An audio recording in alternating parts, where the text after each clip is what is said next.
do for you this time? You name it. And knowledge, supplies, or anything else you need. I'll find a way to get it. Where there's a waterfall of Mora, there's a way. Can you really get us anything we want? Anything at all? Aha! So it appears that canned knowledge alone is no longer sufficient for your opulent appetite? Then please oblige me. Tell me what you have. Oh! I knew customers with pockets as deep as yours would undoubtedly crave something more profound than ordinary canned knowledge. But you know, that kind of information isn't going to be cheap. After all, I had to work really hard to weasel my way into the auction site. Not to mention that if anyone found out that I was the leaker, I would be in big, big trouble. But how can we be sure your information is accurate? Paimon's curious how you just happen to have this kind of info the moment we need it. Because to me, anything of value is what I consider to be my supply. Therefore, I must always be aware of what's hot on the market in order to secure more sales. As for the information's authenticity, well, you've no need to worry about that. I used a camera to take a picture of the transaction. That way, no one can dispute it. It's always a pleasure doing business with such sterling patrons. Now that you've paid in full, here's the scoop. The Divine Knowledge Capsule was purchased yesterday by a certain Misery, the leader of Ain el Ahmar. Ain el Ahmar? You mean the Eremites who worshipped King Deshret? Ah, so you're already familiar with them. The group has done everything in their power to obtain the Divine Knowledge Capsule. After all, they believe it contains the power of King Deshret. That Divine Knowledge Capsule is unlike any other canned knowledge I've seen before. It was glowing bright red. The capsule is clearly visible in the picture I took. You can look for yourself. Thanks for the info, Dory. Please, it's my pleasure. It's all thanks to discerning customers such as yourselves that my efforts yesterday were not in vain. Please, don't hesitate to contact me if you ever need anything else in the future. More effort, Dory, opens doors.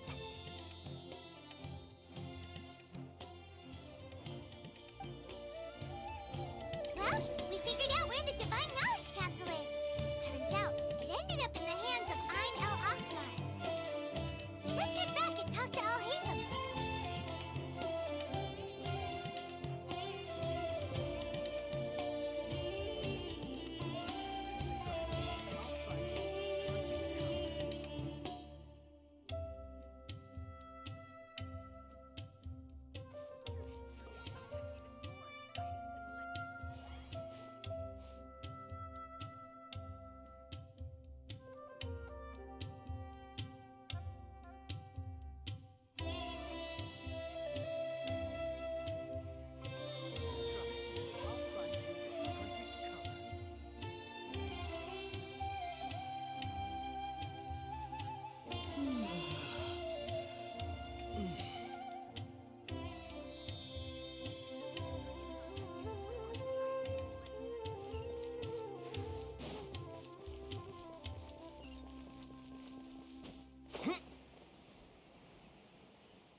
We got the info you wanted!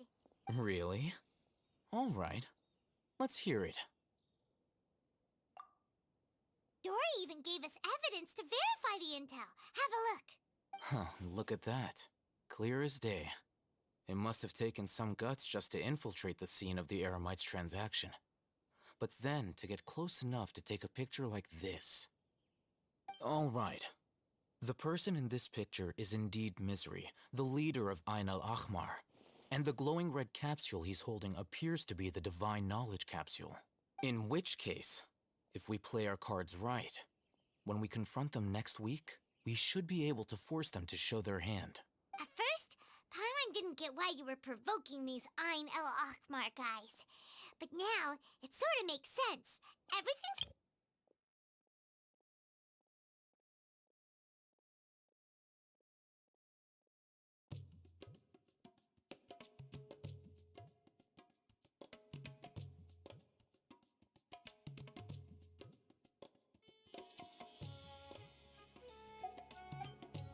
After we defeat them, we can finally have a serious talk with their boss and get them to lend us the Divine Knowledge Capsule. Thank you for your time and efforts. Take a few days off while I make some preparations.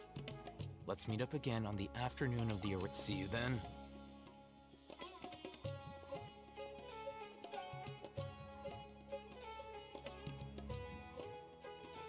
Oh, Hatham sure is taking his time. Where could he be? Oh, there he is. Sorry to keep you waiting. Let's head to the pier in front of Faros Lighthouse.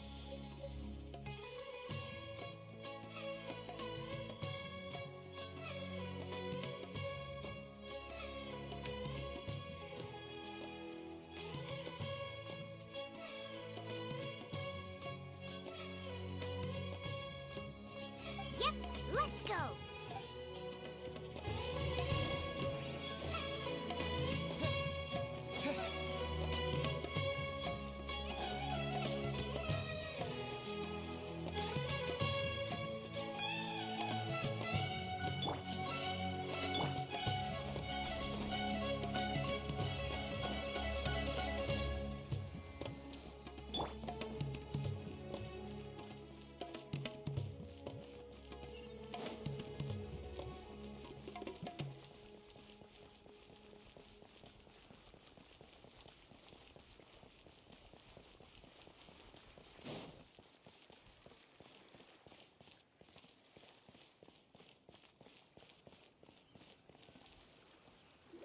Oh, Hatham. I knew you were crazy, but I didn't know you were crazy enough to actually show up. It was I who demanded that these negotiations take place. I was more worried that you might go back on your promise.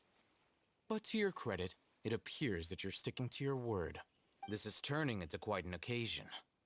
I also brought some backup. Backup? Aren't you the brat from the restaurant the other day? You've come to support this lunatic because he helped you out? Fine, your funeral. I'm not going to mince my words. Once we're done with you, you'll be nothing more than fish food. Get 'em, boys! Uh-oh, here they come. Good luck, you two. I see everything. Germinate! Not too far now.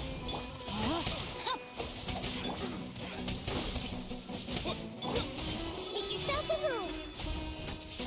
Yeah, a minute. Scatter! Following orders. This place really Farewell. Time to say hello. Propagate!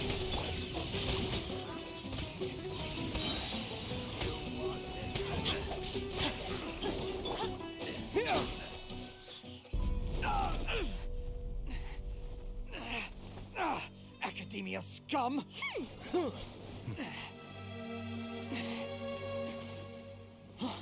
Boss! Finally! Did you use it? Great! Now we can...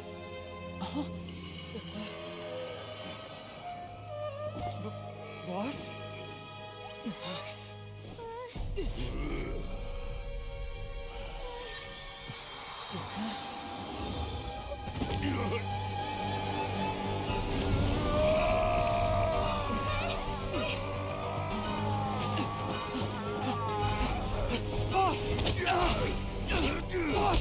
What's wrong? What happened to him? We have to cut his Akasha connection, now.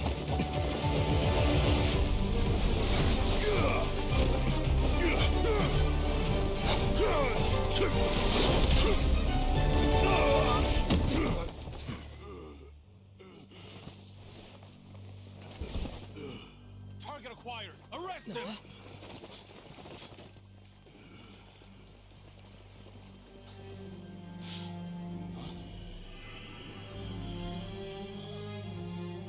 Do not impede our work. Is that understood, Al-Haytham? Of course. I was only trying to help.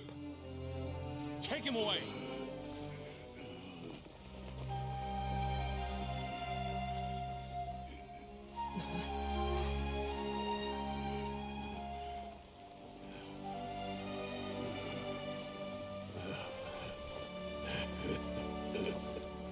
World, forget me.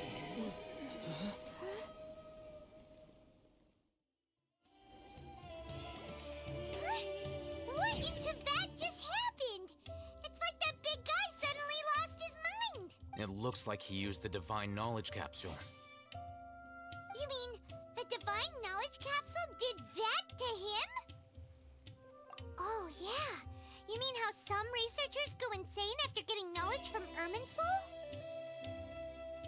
I've heard of numerous incidents of researchers in Satyavada life going insane. The state that man is now in suggests that this is a similar situation.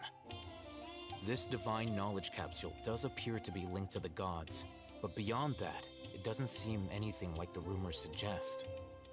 Cosette, did you hear what he said? World, forget me. What could that possibly mean? If the mantra took him away, then that means the Academia got the Divine Knowledge Capsule back too. What a shame. We were so close. Still, Paimon didn't expect the Divine Knowledge Capsule would be so dangerous. Imagine if we tried to open it. Oh, who knows what would have happened to us? As things stand, there is no reason for me to remain in Port Ormos.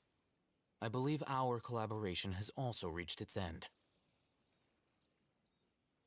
Oh, we were so busy trying to find the Divine Knowledge Capsule that Paimon forgot to ask you something. Since you're a member of the Academia, do you have any idea how we can go about meeting Lesser Lord Kusanali? Truthfully, I don't. Lesser Lord Kusanali appears to exist outside of Sumeru's entire administration. Most of the time, you wouldn't know she exists at all.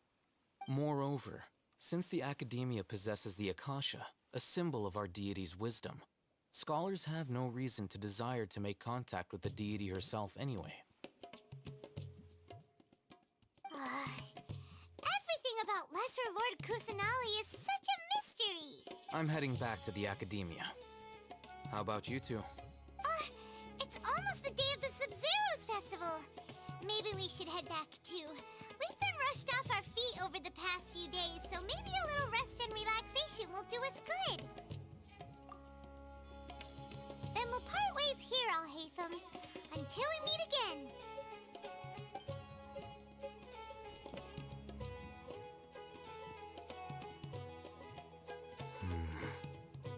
Now, do I deal with this thing first?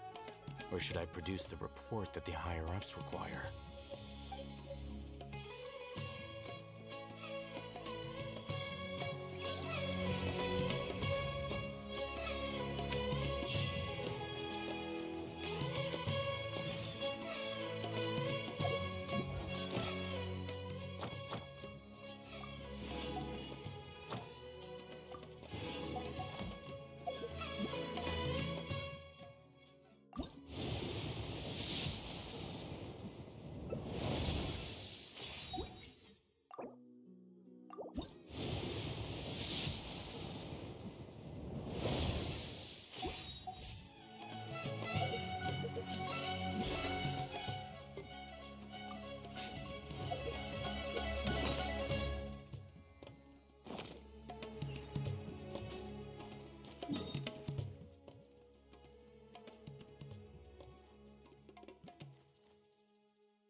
Miss the Sub-Zero's festival, right? Let's hurry and find Dunyarzad. Paimon thinks she must be around the Grand Bazaar, since she showed us around there last time.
Things can't go on like this.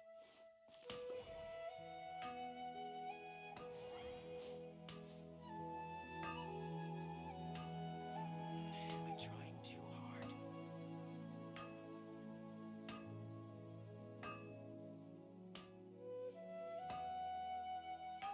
Am I trying too hard?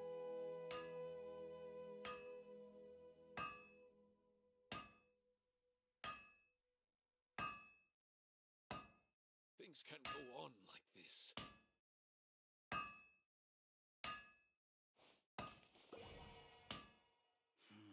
Am I trying too hard?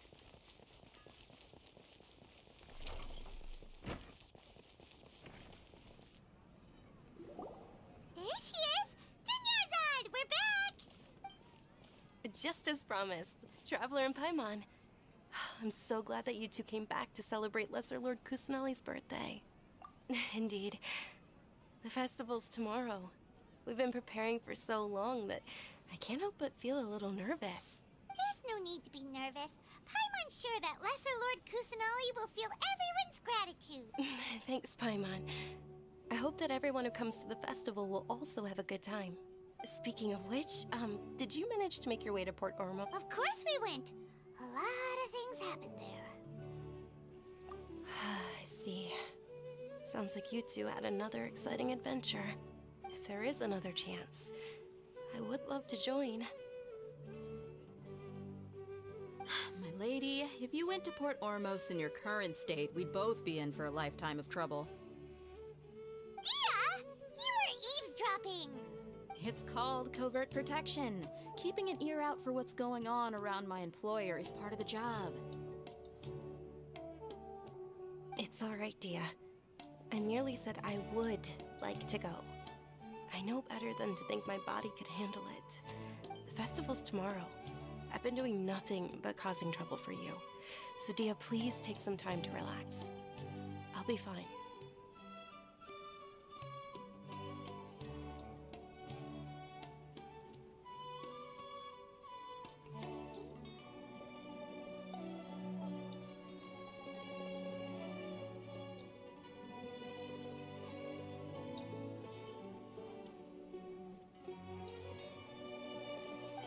Even when you put it that way, it still doesn't feel right. Don't worry, my guardian knight. Okay, fine, but only tonight. Tomorrow's a big day, and many no-good scumbags are gonna try to take advantage of that.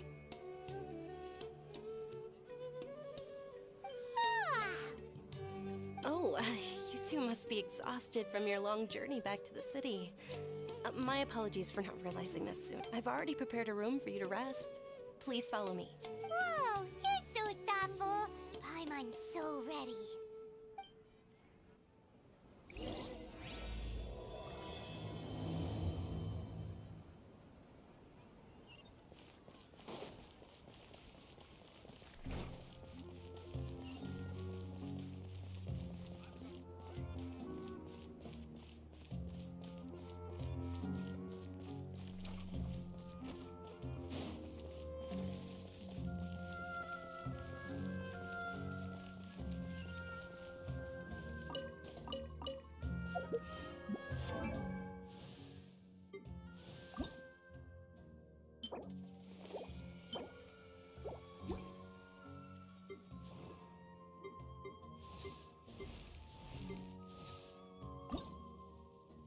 Ow!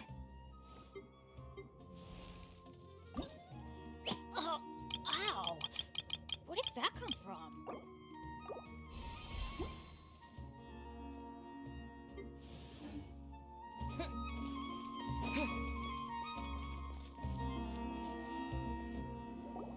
Here we are. It's also fairly close to where I've been staying. It looks really nice.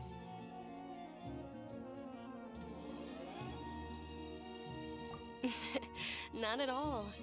Just tell me more about your adventures when you next get the chance. That's Paimon's specialty. Paimon can tell you stories next time.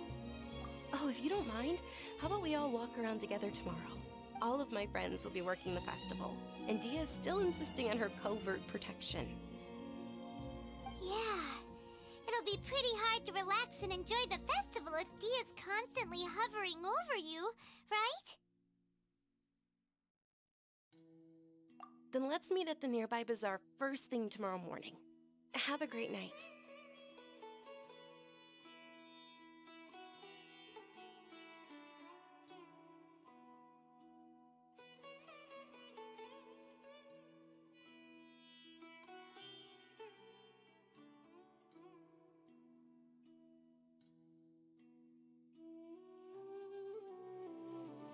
It's a deal. Good night, Dunyarzad.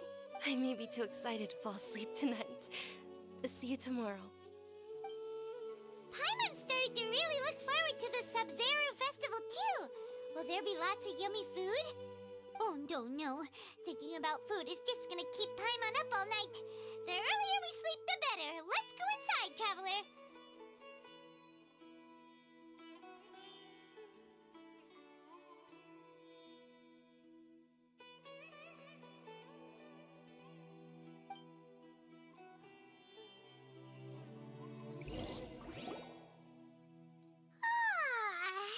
Did we oversleep? We should go meet Dunyarzad right away.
Traveler, Paimon, I've been waiting for you two. Good morning, Dunyarzad. We must have overslept a little bit. Not at all. I arrived early. Today is finally here. I must cherish every moment as if it were gold. You've worked so hard for this day. You gotta enjoy it to the fullest. You know it. It's just that, as expected, I had some trouble falling asleep last night. I'm hoping my body won't be too much of an issue today.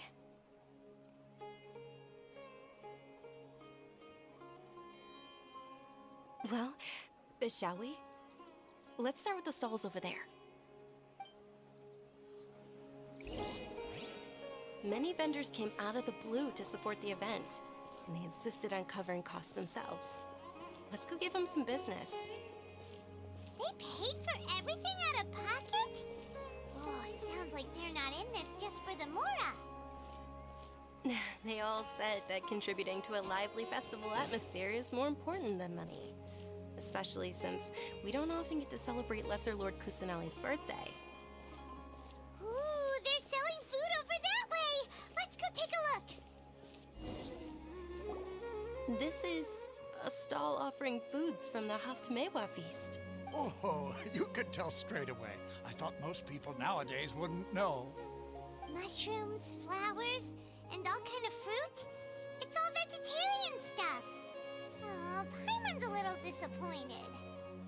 So, what's the Haftmewa feast you mentioned just now? It's another Sub-Zero's festival tradition.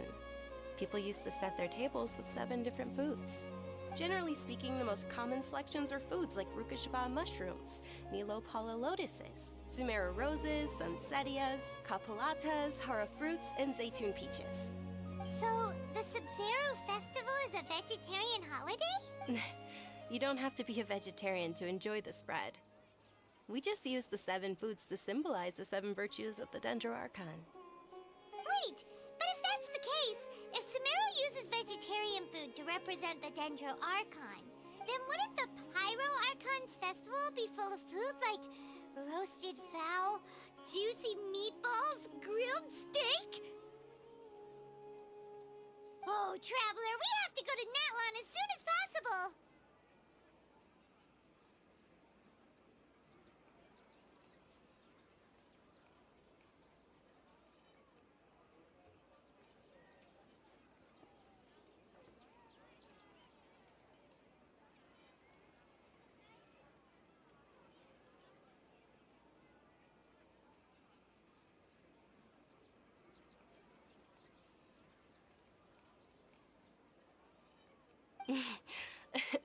I hope your wish comes true one day, Paimon. Thanks!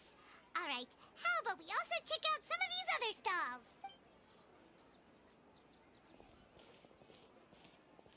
Dear customers, would you like to try your hand at alchemical divination?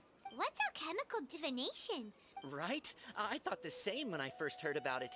It is said to be a mysterious craft invented by none other than Lesser Lord Kusanali herself. So, how does it work? It's quite simple. After you give me any 2 alchemical reagents, I'll use them to perform a random transmutation. Sure sounds random.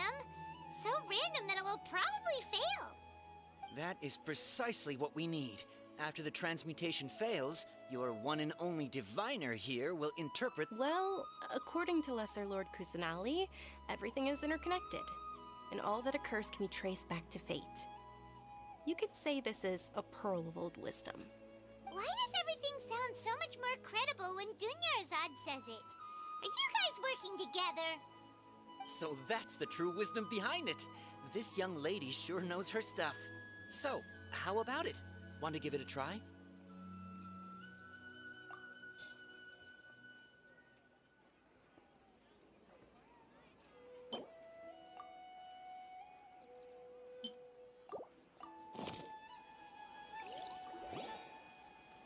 Okay, one moment. It's the moon. Paimon wants to take a look too! Is it? It looks more like a pie that Paimon bit into. Generally speaking, the moon signifies... It means... Wait a moment. Is he really looking it up in a book? Oh, I remember now. It means illusions and lies. Illusions and lies? That sounds rather ominous. Yes, but this book says that if you trust your intuition and overcome your fears, the sun will surely rise. He's not even trying to hide his book anymore. Naturally, fate will only ever show you the beginning of a journey. It is up to you to forge your own ending. Oh, thank you so much. I'll keep that in mind. Oh, it's nothing. I'm just learning as I go. Guess that was still pretty interesting. Okay, on to the next... They say the Sub-Zerus festival was very lively a long, long time ago. Large flower carriages used to parade through the city. As they headed towards Port Ormos, people would throw flowers, candy, and liquor all along the way. Dunyarzad's eyes are sparkling right now. I wish I could have seen that spectacle. But if you ask me, I'm sure Nilu's Dance of Sub-Zerus would be just as impressive.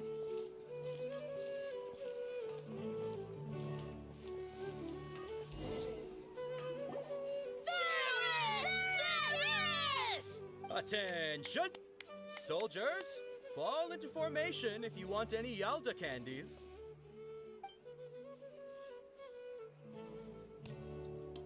It's a weird guy with a weird hat. Hey, it's Dunyarzad! Miss Dunyarzad, the children love you even more than the Yalda candies. In the few short days it took to prepare for the Sub-Zerus festival, the children have all grown very fond of you.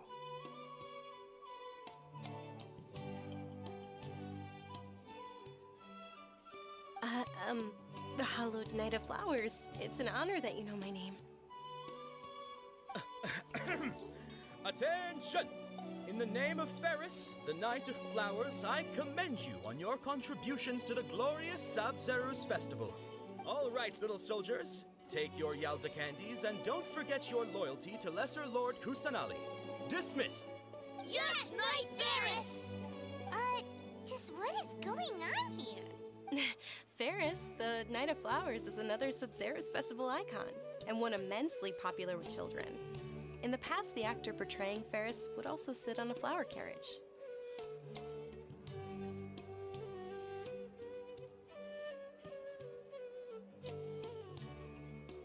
It's all thanks to Miss Dunyarzad's sponsorship that the children can make such wonderful memories today.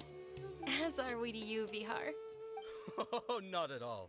Oh, speaking of tradition, do you want some Yalda candies? They're a festival staple, and I happen to have some boxes readied here.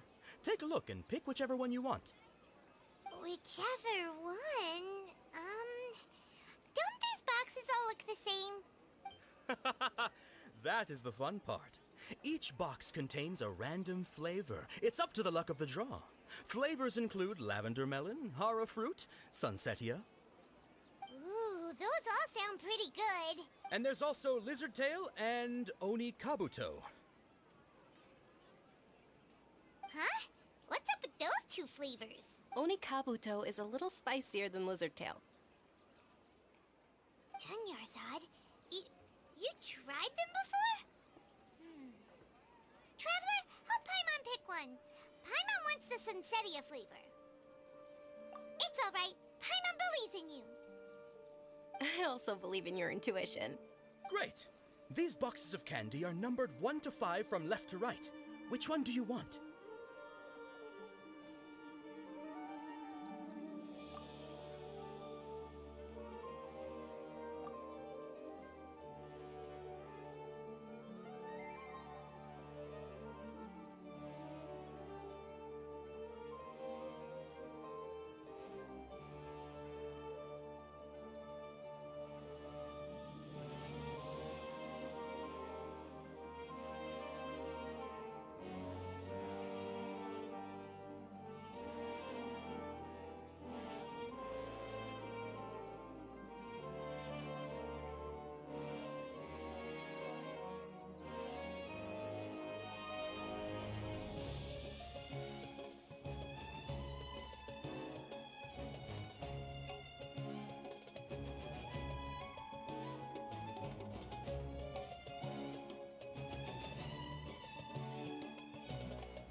Attention!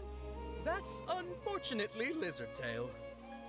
Oh, Paimon thought you survived so many epic battles because you had incredible luck. But looks like Paimon was wrong. The Sunsetia flavored candy was in box number 4. How about this?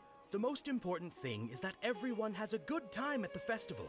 So please, take both boxes. Really? Thanks a lot, Knight of Candies. It's Night of Flowers, not Night of Candies.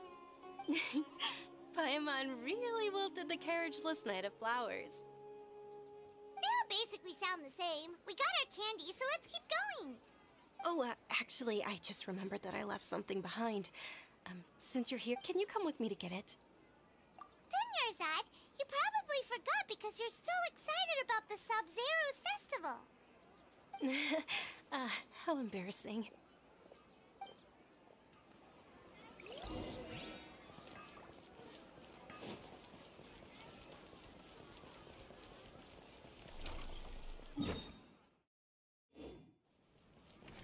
I've got great food and great drinks and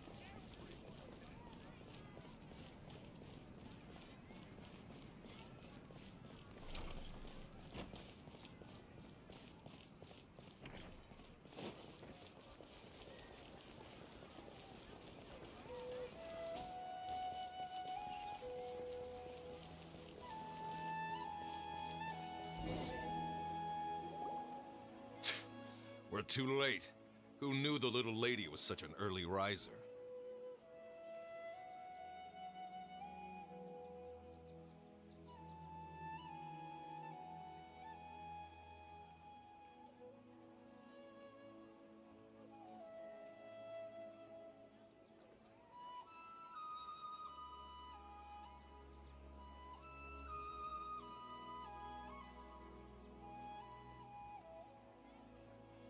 I know, right? Hey, wait a minute. Boss, isn't that her? Oh, that most certainly is. We're in luck. She's walking right into our clutches.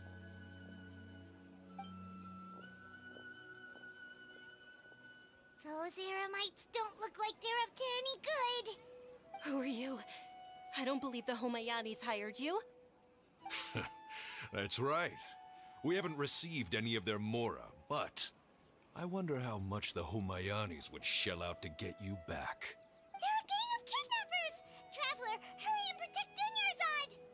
Hey, did you scumbags even consider that the Homayanis might have hired a merc that outclasses you? You're Dia. Dia the Flame Mane. No wonder we mercs haven't heard anything about you for so long. You sold your unruly mane to the highest bidder. Don't speak so disrespectfully. My family started working with her as gratitude for her past kindness to us. Don't worry about it, my lady. Just some friendly banter between mercs. One punch and those rabid dogs will expose themselves for what they really are. Aren't your claws all dull by now? Don't get too cocky! Traveler, take Miss Dunyarzad to a safe location. No, we're gonna stay and help. There's too many of them. You're right. All right, fine. Please be careful, Dia. Don't waste your time worrying about me. This is my job. Look out for yourself. After I've wiped the floor with them, I'll go find you all.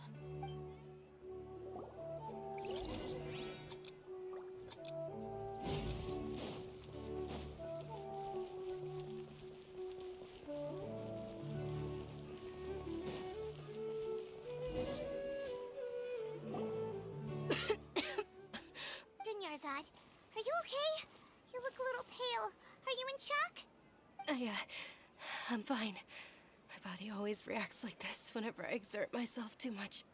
You sure you're okay? I'll be fine after some rest. I'm more worried about Dia. After all, none of this would have happened if I hadn't insisted on coming out today.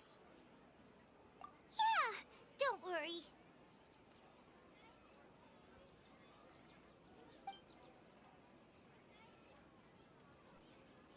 My lady, Traveler, found ya. Dia!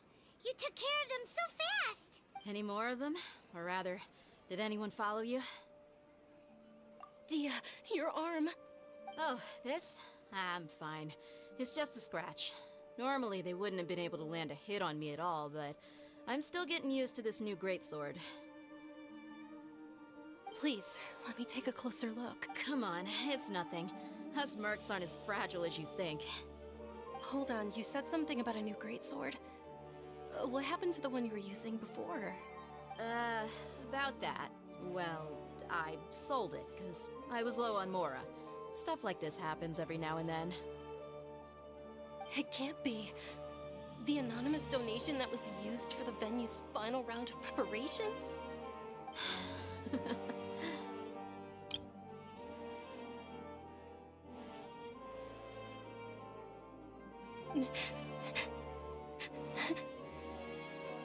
Hey, Miss Junior's I wasn't trying to make you cry, and I'm not gonna lose my commission because I made my employer cry, am I?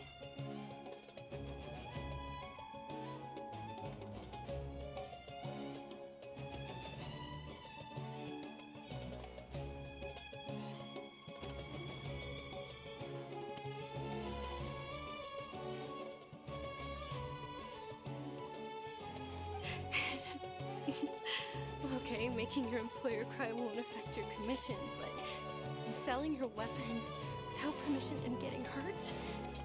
I'll have to reevaluate your performance. You're so unreasonable, my lady. Thank you very much, Dia.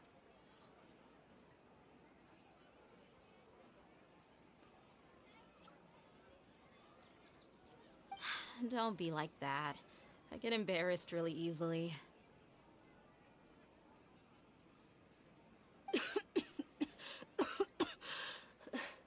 you feeling unwell again, Dunyarzad? My lady, your condition. Traveler, can you take her somewhere to rest? I'll look around the area to make sure we're safe from an ambush. Truly, I'm sorry for the trouble, everyone.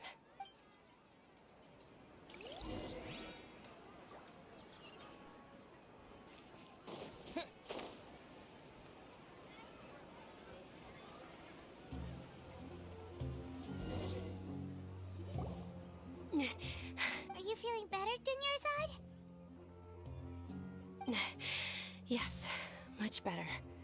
Just give me a few moments and I'll be good to go. I didn't realize you were concerned about it. I guess I shouldn't continue to keep it a secret. I was actually born with Elazar. It's terminal now. Can't believe it's Elazar! Oh, you've already heard of Elazar. In that case, you probably know about its severity. Sumeru's current medical advancements still haven't been able to find a cure. The disease's progression can only be delayed through environmental therapy. Dunyarzad. There's no need to be sad. I've always lived with Elazar and I came to terms with it a long time ago. Compared to the simple fact that I'm afflicted with this, its effects on my life have been much more painful. I know that my family loves me dearly. They've done all they can to provide the best environment for me so that I can live for that much longer. However, I know I will one day succumb to this. Did you know?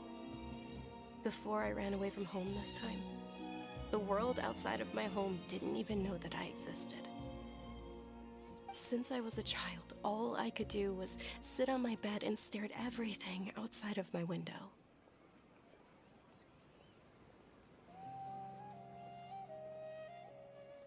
I'm sure my family's worried and disappointed in me for running away, but I just didn't want to have any regrets. I wanted to meet other people. To me, there's nothing more beautiful than being able to meet and speak with others.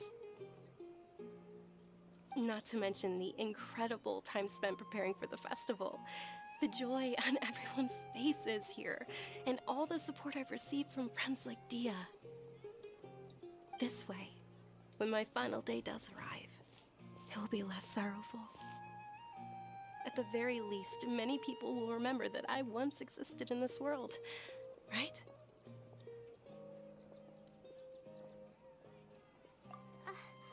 As long as you don't forget Paimon, Paimon also won't forget about you. No, even if you forget Paimon, Paimon will still remember you. Thank you two so much. I apologize for the depressing conversation. This is out of character for me. To be honest, Lesser Lord Kusanali gave me the courage to do all of this. If it weren't for her encouragement, I wouldn't have taken that first step.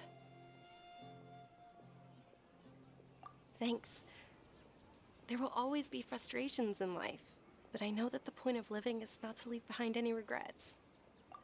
Oh, right! Isn't it almost time? Huh? Almost time for what? Isn't the Dance of Sub-Zeros about to begin? It's the part of the festival that I've been looking forward to the most. Nilu will recreate that legendary scene with her most splendid dancing. And the Sub-Zeros festival will conclude amid everyone's applause and blessings. And with that, my wish will also... Then what are we waiting for? Let's go to the stage! Yeah, we should still make it in time.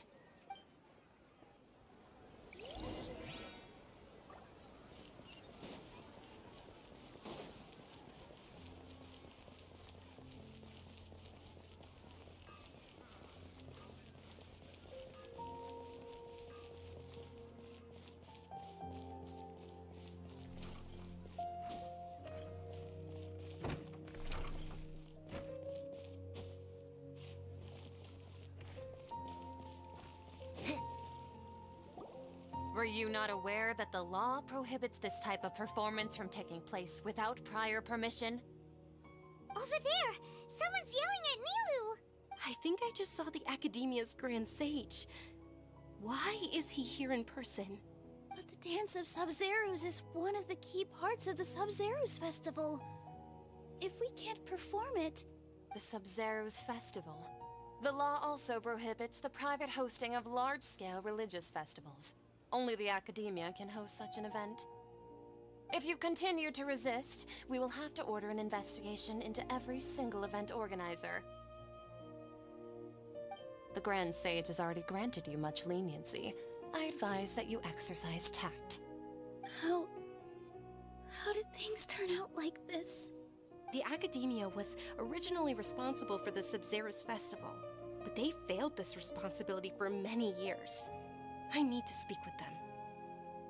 This is a hard pill to swallow, but you're right.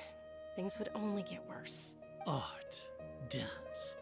Aren't you ashamed of pursuing such frivolous and meaningless activities in this land of knowledge and reason? Our Archon created the utopia that is Sumeru City for all scholars who sought validity, verity, and truth, while people like you wish to defile it. No. I believe that our Archon never rejected the arts. Even the Goddess of Flowers dedicated a dance to her. With your lack of intellectual credentials, I do not believe you are qualified to debate with me. What you should be doing is finding workers to tear down this ridiculous eyesore.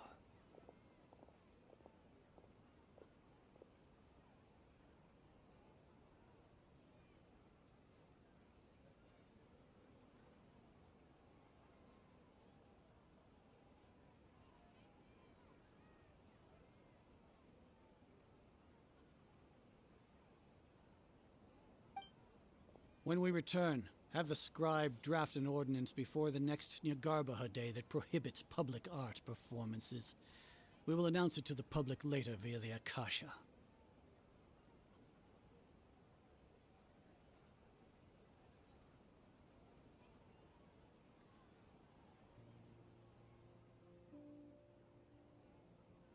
Understood. I will inform him when I return. The Sub-Zeros Festival. Go celebrate the birth of that god to your heart's content. Nilu, are you okay? Oh, Dunyarzad. You all saw that just now? The Grand Sage ordered us to stop the performance. Yeah. Let's go somewhere the Academia can't find us and perform there. But how do we let everyone know? And what about the atmosphere and the stage? Or we could get people to block them off so they can't interrupt the performance. No. They just threatened to investigate the organizers. Nilu, it's all right. Don't worry about it. But you've been looking forward to the Dance of Sub-Zeros so much. And I know how important this festival is to you. I don't want you to have any regrets. It's okay. Seeing you care this much about my feelings is more than enough. It would be too risky to continue the Sub-Zerus Festival at this point. I don't want to get everyone in trouble. If you say so. But you can sneak out for the next Sub-Zerus Festival, right? We'll make sure the next one is a smashing success. The next one. Yes. Okay, it's a promise. It will be a smashing success. Paimon can't believe this is how things turned out. Those heartless geezers. It really is okay. There's nothing we can do about it. Still, I'd be lying if I said I had no regrets. I would have loved to see Milu's dance.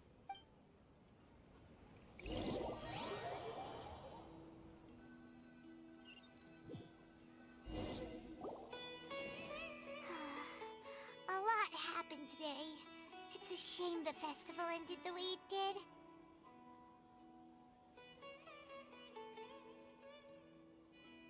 Milu and Dunyarzad promised to make the next Sub-Zero's festival a success, but Dunyarzad is running out of time.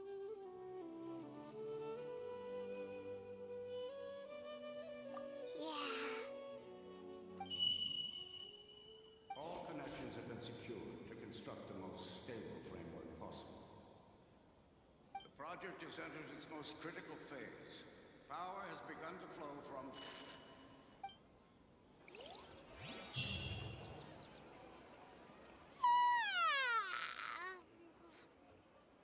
Oh, we're gonna be late! It's all because you wouldn't get out of bed! We should go meet Dunyarzad right away!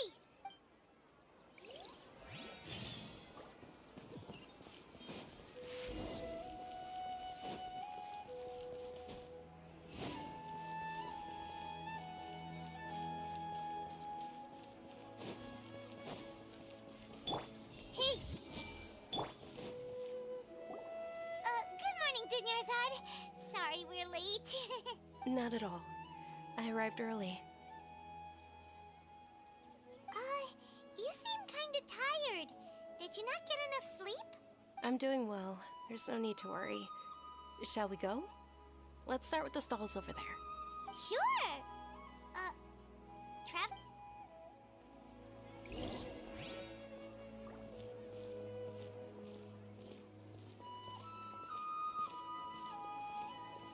Ooh, they're selling food over that way!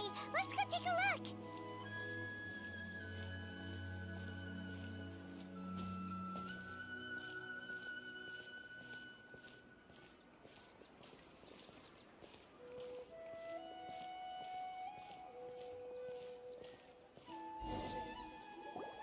This is a stall offering foods from the Haftmewa feast. You are quite well informed, miss. I thought most people nowadays wouldn't know. They're all plants! Oh, Paimon's a little disappointed. Actually, what is the Haftmewa feast you mentioned just now? It's one of the Sub-Zerus Festival's traditions. People used to set their tables with 7 different foods to symbolize the 7 virtues of the Dendroarchon. Remnants appear to be in the form of the moon. Really? Paimon thought it looked like some kind of food. The moon signifies... It's escaping me for now. Wait a moment. Is he really looking it up in a book? Oh, right. It means illusions and lies. But if you trust your intuition and overcome your fears, the sun will surely rise. Understood. I'll keep that in mind. Oh, it's nothing. I'm just learning as I go. Guess that was still pretty interesting. Okay, on to the next stall. So, where to next?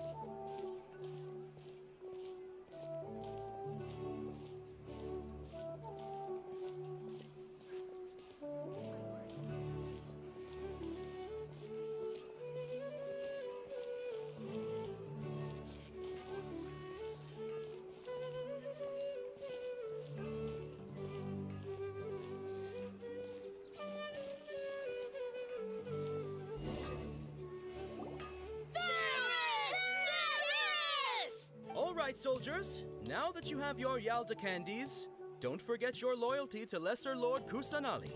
Dismissed. Yes, Knight Varus! What's going on? Is this a play? Ferris, the Knight of Flowers, is another Sabzerus festival icon and one of It's all thanks to Miss Dunyarzad's sponsorship that the Oh, do you want some Yalda candies? I happen to have some boxes What's to pick? Don't these boxes all look the same? It's not that simple. Each box... Ooh, how interesting.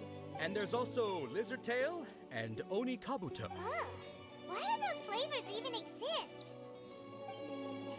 Traveler, help Paimon pick one. Paimon wants to eat the Sunsetia flavor. Great! These boxes of candy are numbered 1 to 5 from left...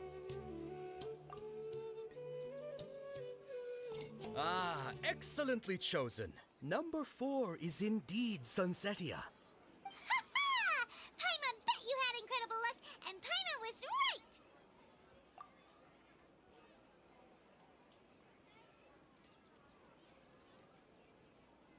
Huh? How's that possible? It's obviously random. Maybe we didn't sleep very well last night. Or maybe we slept too much. Oh, sure. Huh? Where are you going? You're just gonna walk off like that?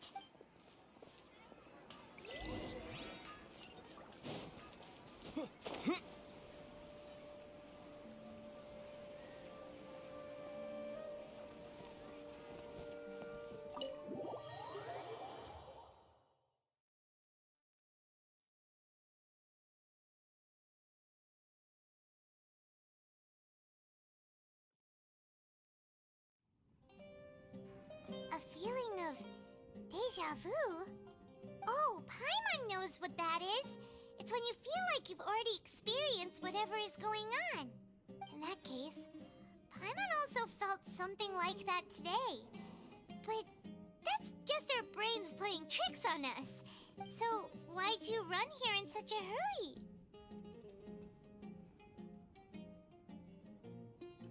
So that's it! You're intentionally doing things you usually wouldn't and seeing if you still get that same feeling of deja vu. Welcome, you two. Are you here for lunch? What would you like to eat? Got it. You don't look like you're from these parts, but I gotta say, you've got good taste. I'll give this order to the kitchen. Charcoal-baked Angelina cake? Isn't it that burned thing that didn't look tasty at all?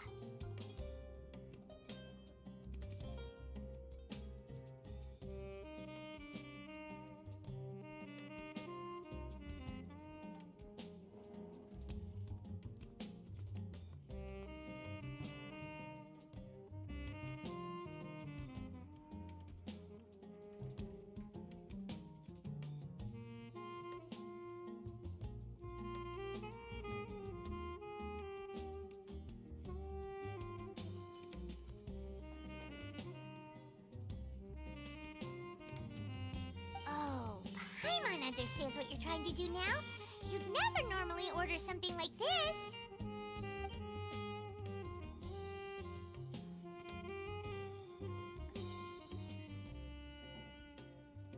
That thing? Are you really gonna eat it?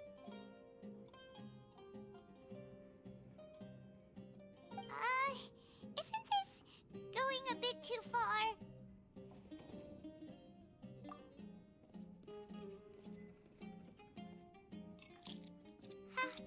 How was it? The look on your face is telling Paimon that it tasted awful. Then, you mean... That's impossible! We were just talking about how gross it looked! So, would this be a case of taste bud deja vu?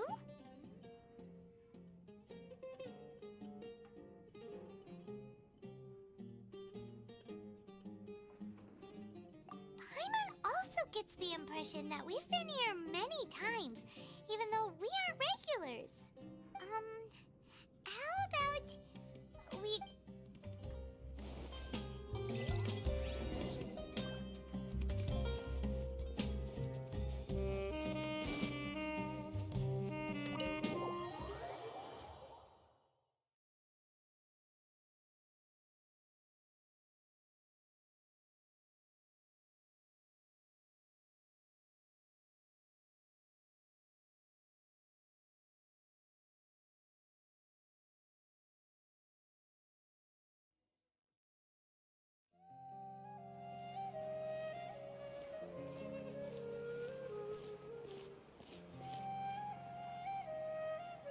Hey, Dinnersad is sitting by yourself on that bench over there.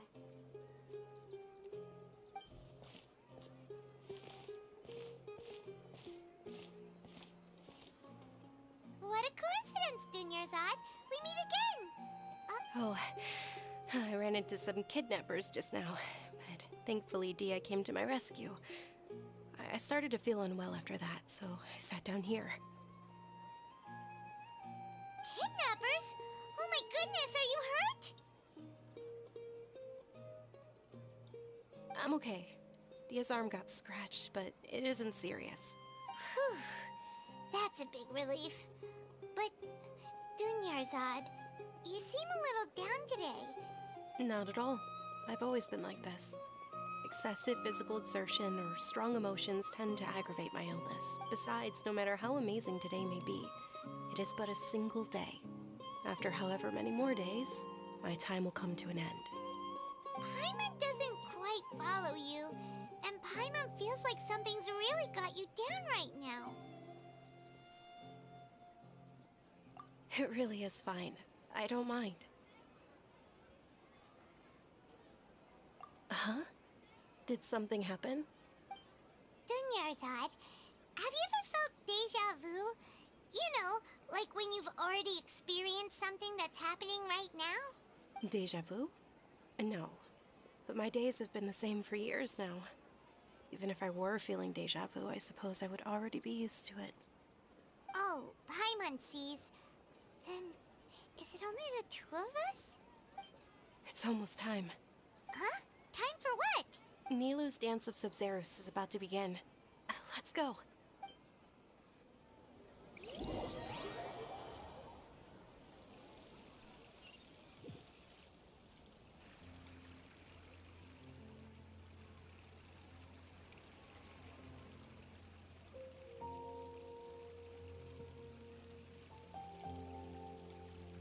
With your lack of intellectual credentials, I do not believe you are qualified to debate with me. What you should be doing is finding workers to tear down this ridiculous eyesore. When we return, have the scribe draft an ordinance before the next Nyagarbaha Day that prohibits public art performances. We will publicly announce it later through the Akasha. Understood. I will inform him when I return. The Sub-Zerus Festival. Go celebrate the birth of that god to your heart's content.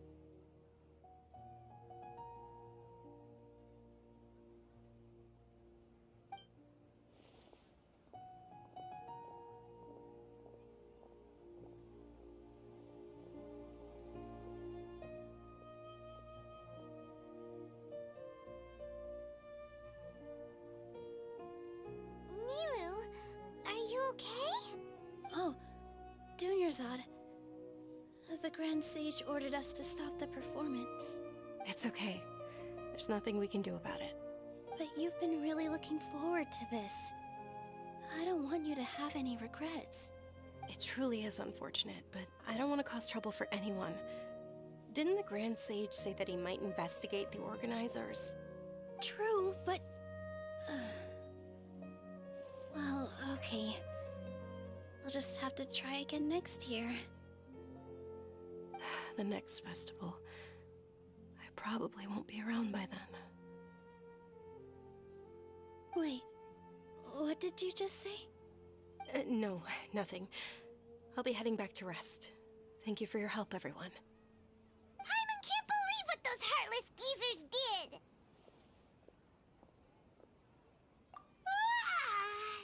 Did Dunyarzad already go back? return and get some sleep.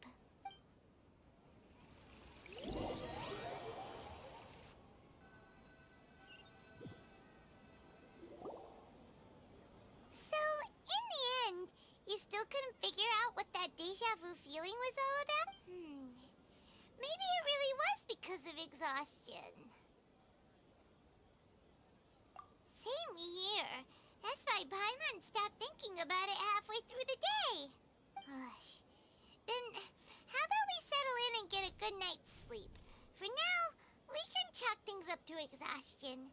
We can do more thinking tomorrow.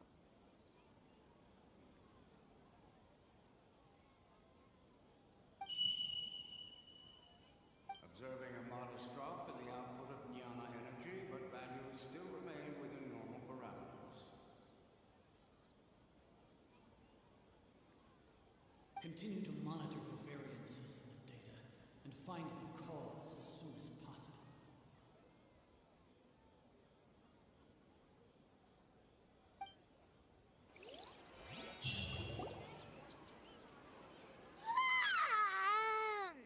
Why does Paimon feel so tired after so much sleep?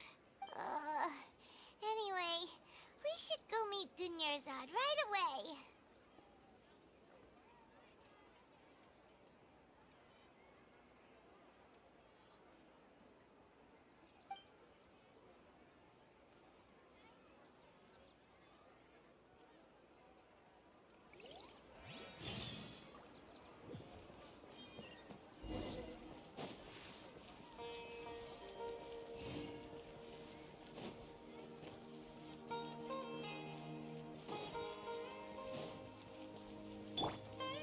Everyone hold hands.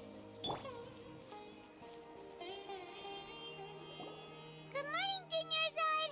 Sorry to keep you waiting. Not at all. Huh? Paimon thinks you sound kinda tired. I'm doing well. There's no need to worry. Great idea. Let's get going. Traveler?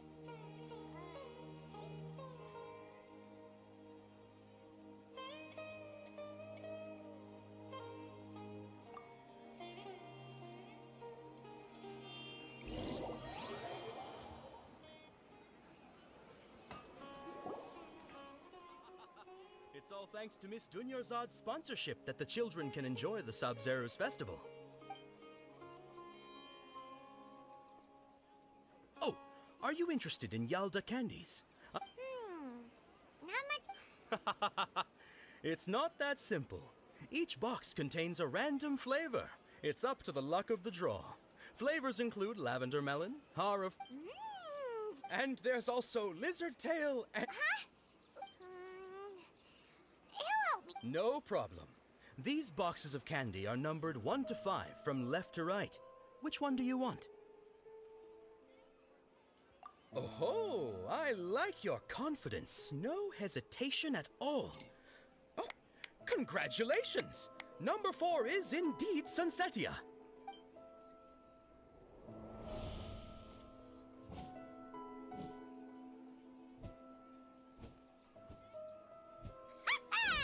Paimon knew he always had incredible luck.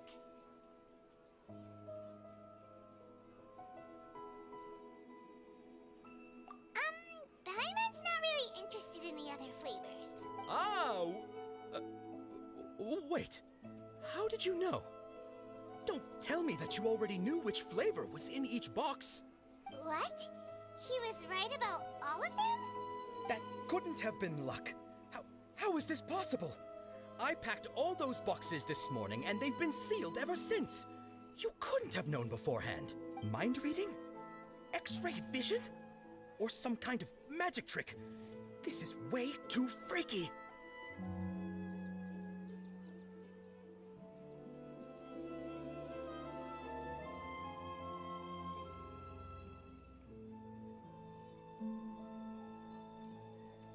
Tell us what's going on! Since when did you get superpowers? Traveler?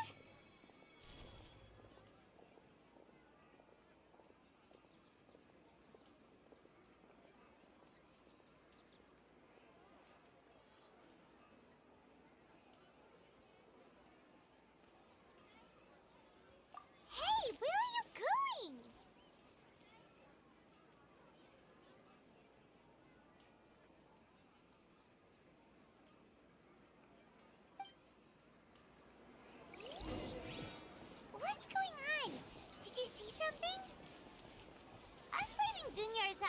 letting her know is kinda rude, you know.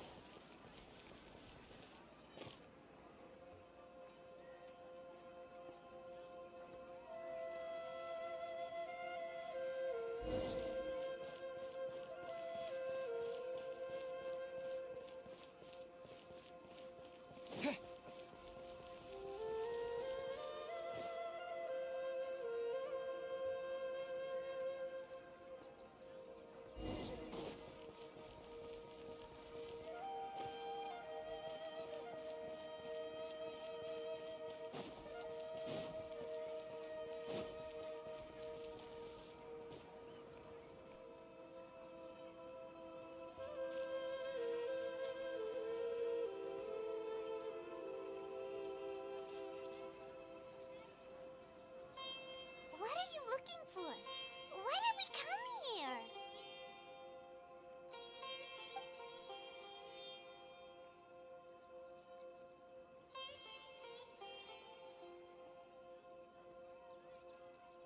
Traveler?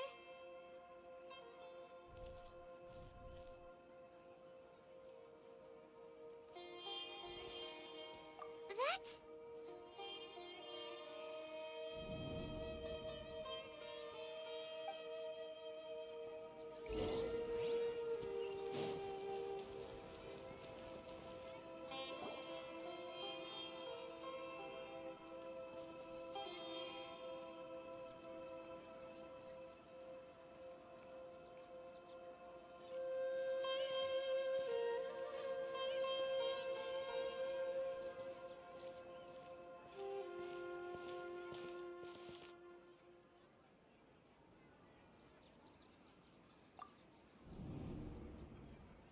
Look! That's... Isn't that Dunyarzad? What's happening here? Why are there two Dunyarzads? You already know that this isn't your first Sub-Zero's festival, don't you? I'm sure you already know how to use this. A knowledge capsule? Where did you get it? What's inside? You should use it too, Paimon. You know Paimon?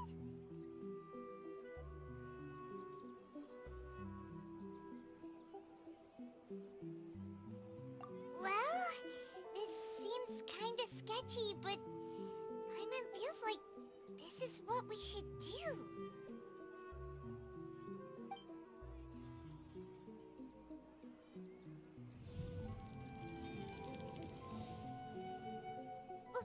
What the? This is our 20th time at the Sub-Zero's festival? Huh? No. The 30th? 40th? Just how many times have we been to the Sub-Zero's festival? Have we been trapped in a single day? If it weren't for you, we wouldn't have even realized. What the heck was inside that knowledge capsule? Your memories are still scrambled? Try your best to remember. This isn't the first time we've met, and I answered that question a long time ago. Let Paimon think. Oh, it's coming back. Meeting you was the real catalyst for restoring our memories, and the knowledge capsule was just your means of showing our minds the way. What about everyone else? Why are you only helping the two of us? Your sense of deja vu is stronger than everyone else's, yes? As for an explanation, you two received the blessing of Dendro, and you also have special, sensitive constitutions.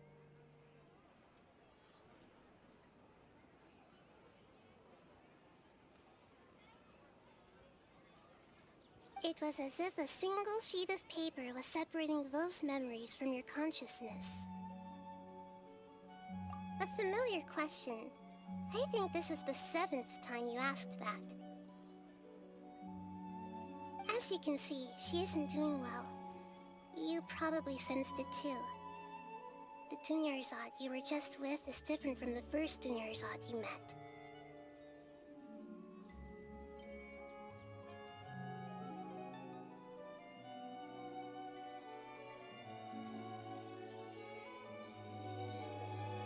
That first Dunyarzad is in front of you right now, and she doesn't have a lot of time left.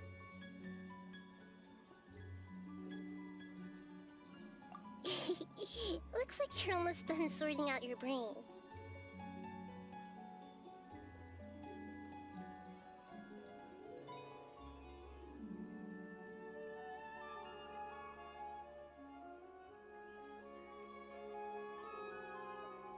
Oh yeah, I'm Nahida. Good, you passed the test. What's happening? You can awaken our memories, and you seem like you know what's going on. Oh, wait. Please don't tell Paimon even you don't know. Everything in this world runs in a loop. This cycle is called the samsara. You, me, and everyone else are all stuck inside the one-day samsara. As for the truth, that's on you to find out. If you were told the truth instead of discovering it yourselves, it would literally blow your minds. I don't know how you'd be after that. I can only give you surface-level help, like bits of information and subtle hints. For the rest of the time, I'll be doing all I can to slow down Dunyarzad's illness. She looks like she isn't doing well at all. Her illness gets worse after each Sub-Zero's festival. If we can break out of the samsara, I might be able to save her. But as things are right now, she's just a small bird in the sky that's about to lose its last feathers. All I can do is raise a gale to delay her fall. You sure love to use weird analogies. Analogies are wonderful tools. They let you use existing knowledge to understand unfamiliar things. Okay, so, with what you know so far, what do you think the truth is?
We've already experienced the Sub-Zeru's festival many times, and the day of the festival seems to be in a perpetual samsara.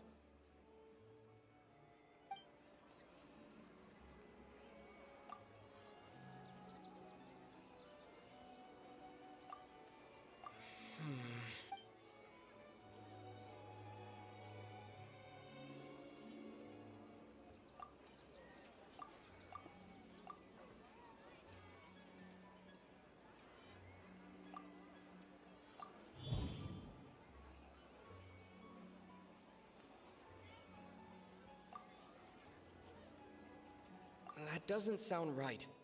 I need to carefully think things through.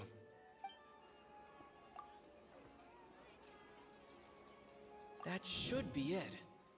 The flow of time is endlessly cycling within one single day.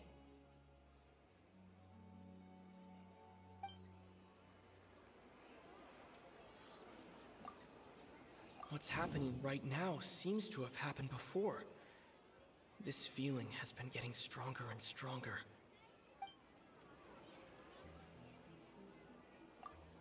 My mind feels exhausted, even though I haven't done too much thinking.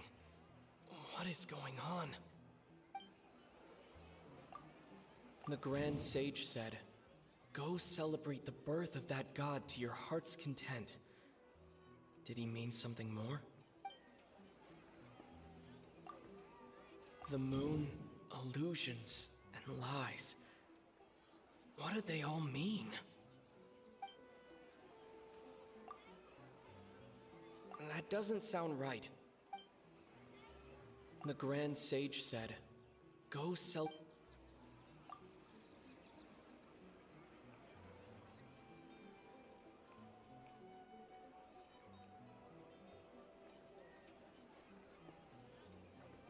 That doesn't sound right.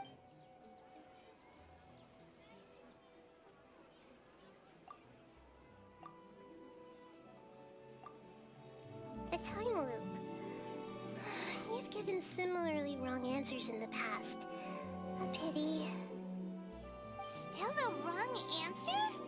Paimon thought that made a lot of sense. It feels like time's just repeating itself. A simple time loop can't explain some of the phenomena. You two are still missing a lot of information. Unfortunately, I can't give you any more hints. Dunyarzad.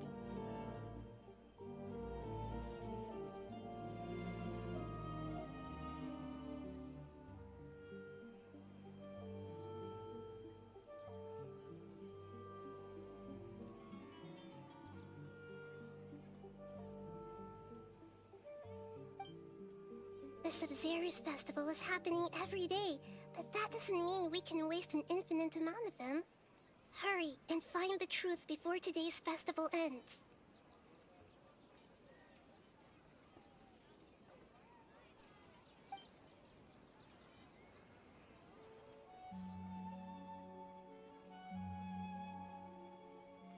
Let's think about our current situation.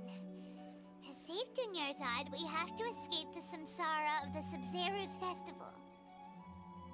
And to do that, we need to figure out what's happening. The truth. Nahida rejected the idea of a time loop, so we must have missed something, right?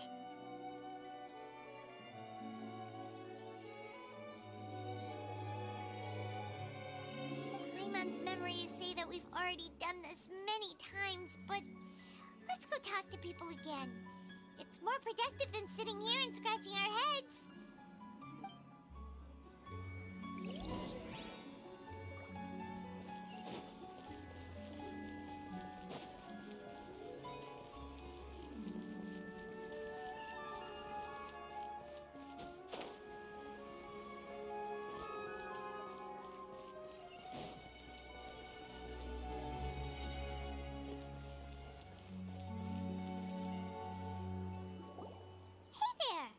Hey, it's you guys again.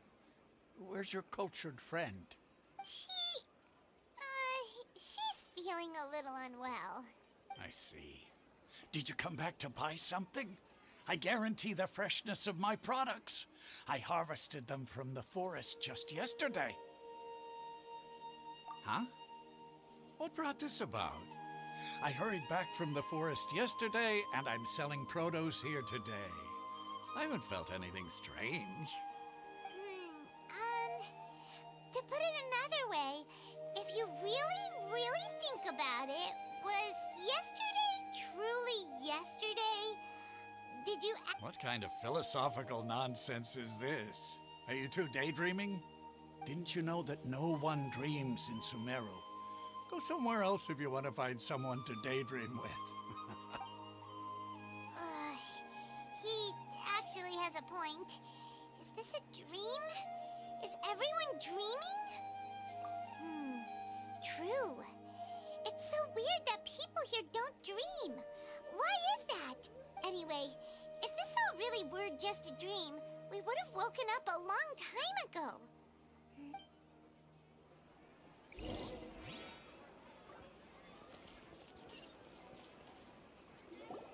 Oh, it's you two.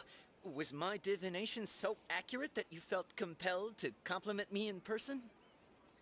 Ooh, I knew it!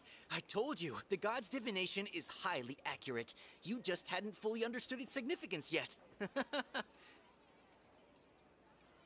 really excited about this, huh? That's exactly why we came back. Help us better understand it. Help you better understand it? Well, that isn't exactly what I excel at. So, you're admitting that you don't have a clue? Anyway, what kind of situation did you get into? Huh? Hold on a second. I thought you guys just lost your wallet or fell for a scam. What you just said, are you serious? Does that kind of thing actually happen in real life?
I knew you weren't going to believe it.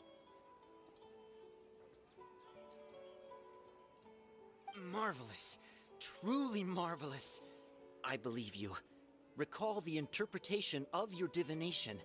The moon, illusions, and lies. It really felt like an omen. When you say it like that, the divination does sound like it's related to what's going on. Can you read any more into it? I believe that the Archon's revelations are never more than vague hints. Anything more specific is beyond the reach of mere mortals.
The book only says, if you trust your instincts and overcome your fears, the sun will surely rise. So that's how it is. Looks like fortune-telling is just fortune-telling. It's no good for practical problems.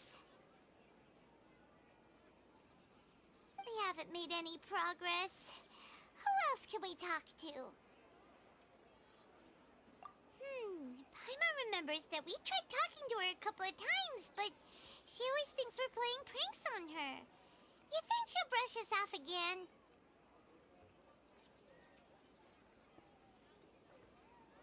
Yeah, if we tap into Dia's strong sense of responsibility as a mercenary, then she'll definitely take us seriously.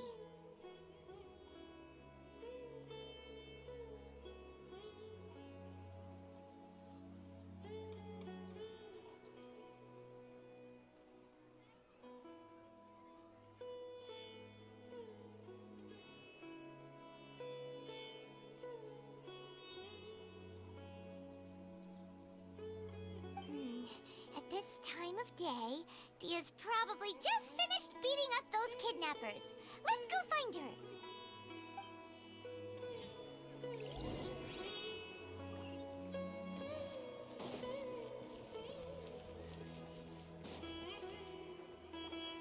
I'm fine, my lady. It's just a scratch.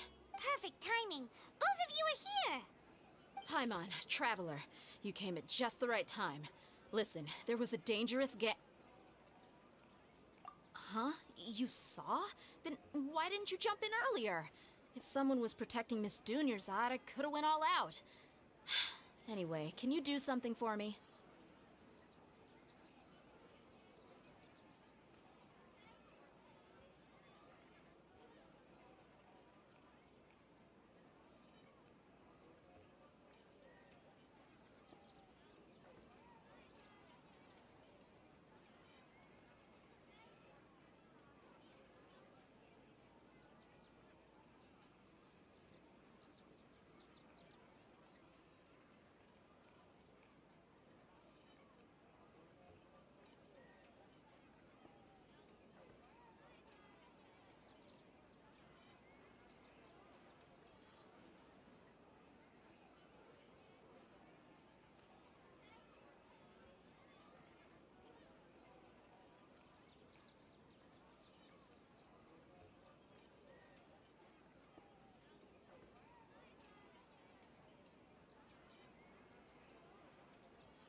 You want the traveler to take Dunyarzad somewhere to rest up while you check to see if there's still any kidnappers around. Did Paimon get that right? How did you know what I was going to say? We need to say something convincing.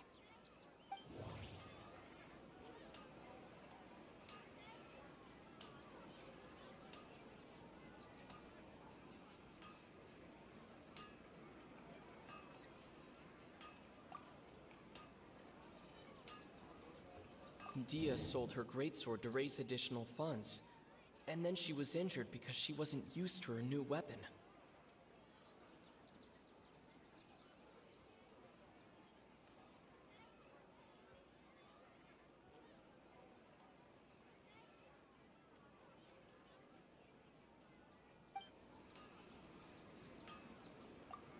People in Sumeru don't dream. What a strange phenomenon. The moon, illusions, and lies. What do they all mean?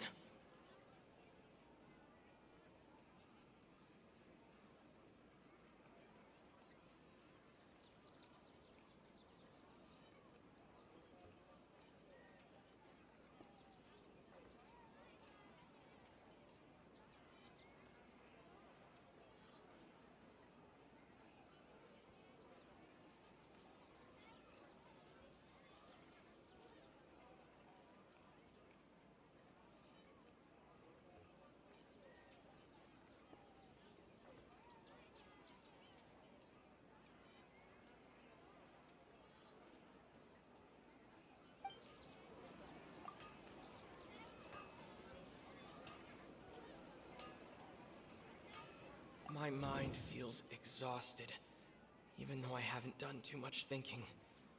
What is going on?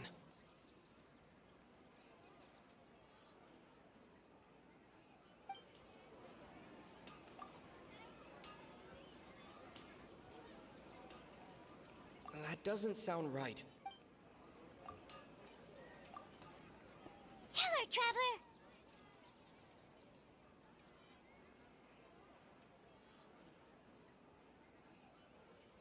I didn't tell anyone about that. Including Miss Dunyarzad. You couldn't have known. And just now, you literally took the words right out of my mouth. What's going on?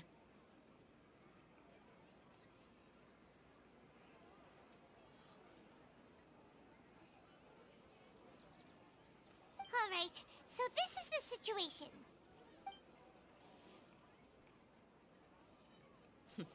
It's kinda hard to believe what you just told me. First, let me make something clear. Most of us desert dwellers might not be the scholarly type, but we do have basic common sense. She's quieter than usual. Uninterested in anything and really gloomy. Yeah, she isn't the same as before, but...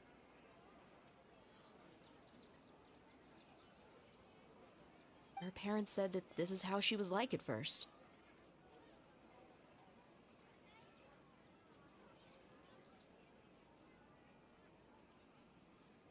Huh? At first? I don't quite understand what you're all talking about. I'll go rest on the bench over there. My lady, are you angry?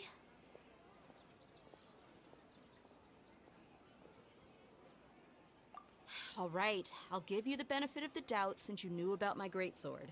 Let's make this a quick trip. Miss Dunyarzad isn't completely safe here.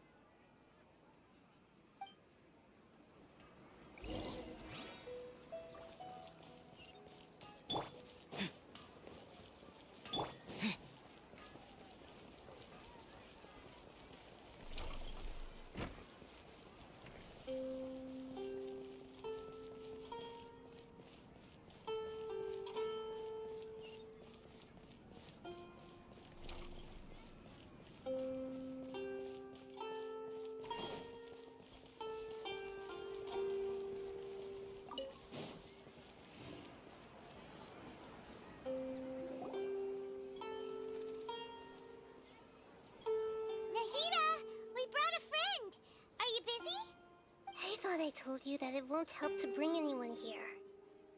We just wanted her to see the real Dunyarzad's condition. The real Dunyarzad? Where and who are you talking to? Huh? I told you that you two are special. Other people can't see me or Miss Dunyarzad here.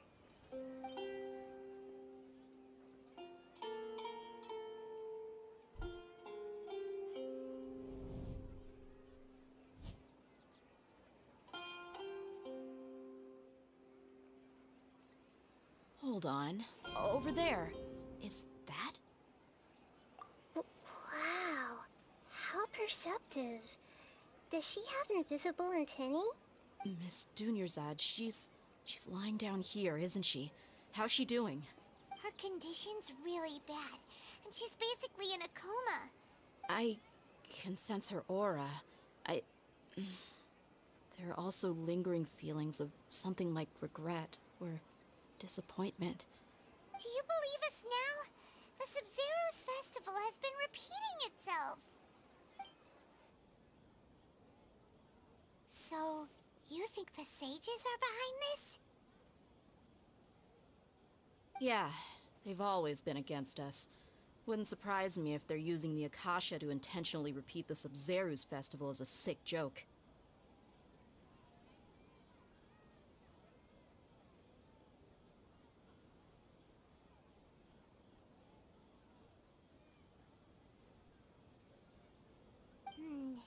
You have a point. Aside from the Dendro Archon, the Academia's sages are the only ones in Sumeru who could pull off something like this. Maybe there's more to the Akasha than we know. Right! Didn't you awaken our memories using something that looked like a knowledge capsule? That means you must know something about the Akasha! The Akasha relies on the power of a gnosis to operate, as it is the manifestation of the God of Wisdom's power. It compiles the wisdom of the entire populace, and it grants knowledge to the people. A gnosis could do that? No wonder the Akasha is so magical. It's being powered by the gnosis of Sumeru's Archon. So, this Nahida you mentioned. She said, and Paimon quotes, "The Akasha relies on the power of a gnosis to operate, as it is the manifestation of the God of Wisdom's power. It compiles the wisdom of the entire populace, and it grants knowledge to the people." Compiles the wisdom of the entire populace and grants knowledge to the people. Wait. I get the grants knowledge part. That's what people have always used the Akasha for. But compiling the entire populace's wisdom? How does that work? Did she mean that the sages enter new knowledge into the Akasha?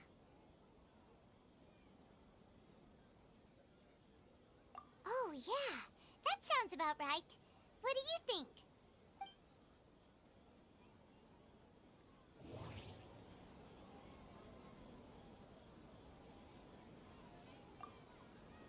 Okay, Nahida said the Akasha relies on the power of a gnosis to operate, as it is the manifestation of the God of Wisdom's power. It compiles the wisdom of the entire populace, and it grants knowledge to the people.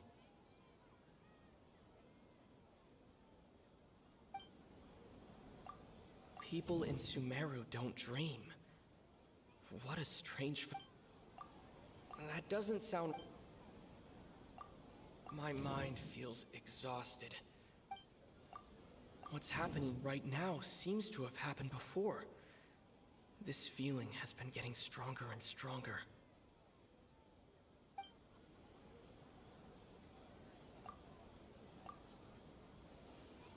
You mean the Akasha is causing our mental fatigue?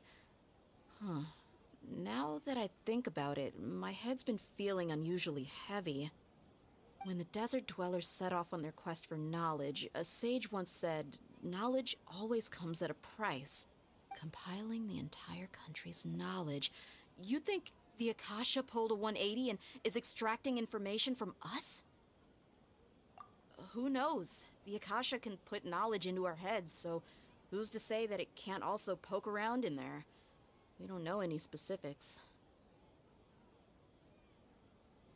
What's the point of doing something like that? Just think about it.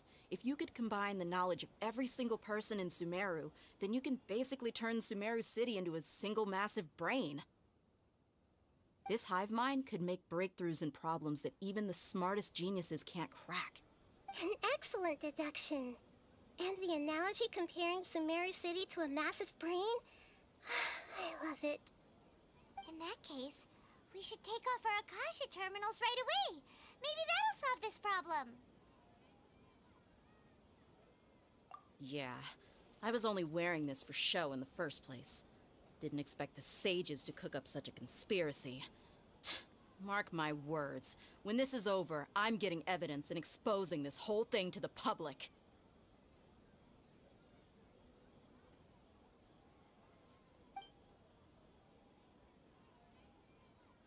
How does everyone feel?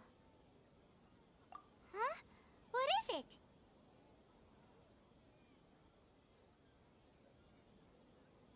Oh, that! Paimon knows what you're talking about. It's a single soft beep that sounds like it's coming from the Akasha terminal. The sound of a beep. Could it be a prompt tone for when the Akasha is operating? That's probably an important clue. We weren't using our terminals, but we heard a beep anyway.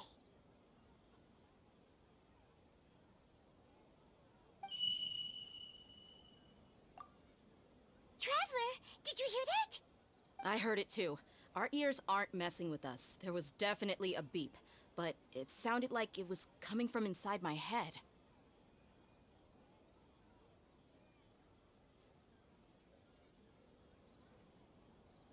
We took off our Akasha terminals.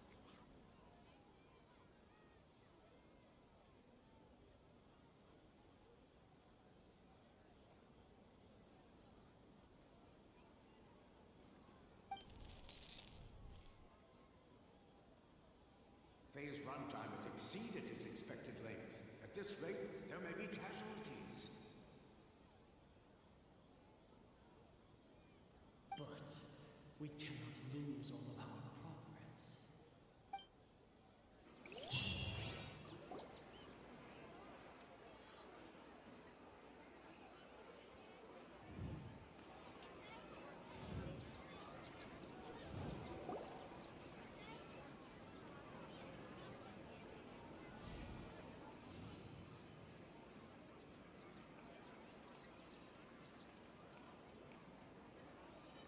Paimon remembers everything! Good. You adapted quickly this time. We definitely took off our Akasha terminals last night, but we still heard that beep.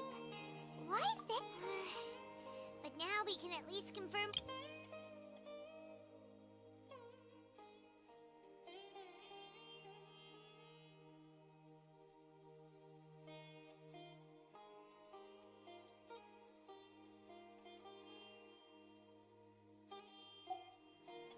Oh, Paimon doesn't get it. Why it go this far if all it wants is everybody's wisdom?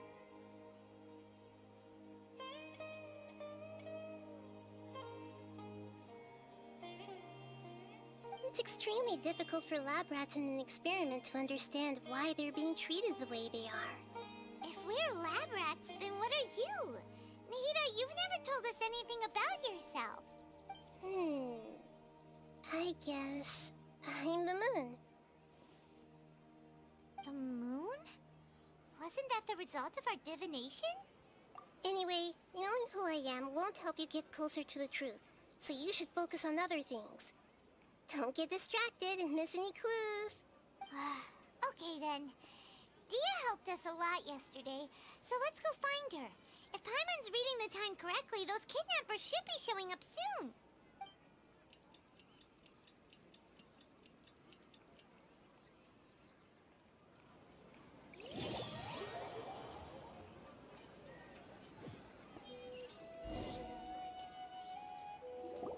Ah, there you are. I've already taken care of those kidnappers. My lady, did you get hurt? Dia? What's wrong? Why are you both gawking at me like that?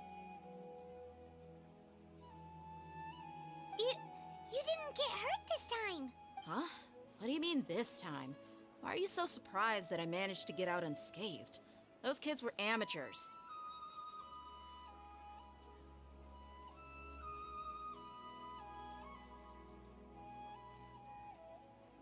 Shh! How did you know about my greatsword? I haven't told anyone about it. Please, don't tell Miss Dunyarzad. So Dia's lost her memories after all. Anything strange? You already know that I got a new greatsword. If I had to say something, it's weird how such a new weapon could feel so familiar. It's as if I've already used it to fight a countless number of battles. You're saying that although you don't remember using it, your body feels like it does? That's right. Both mercenaries and warriors heavily rely on muscle memory. Only knowing the theory of battle won't get you anywhere.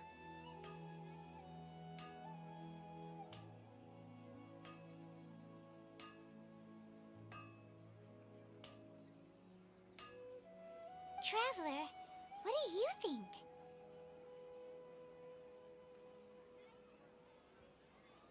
Yeah, Paimon's feeling really hopeful. Oh, you're right! Earlier in the Samsara, something like this would have never happened. I have no clue what you two are talking about, but it's still dangerous here, so... So you want us to take Dunyarzad somewhere else to rest while you check if there are still more kidnappers around, right? How did you know what I was gonna say? Can you read minds? Forget it. Go and do your thing.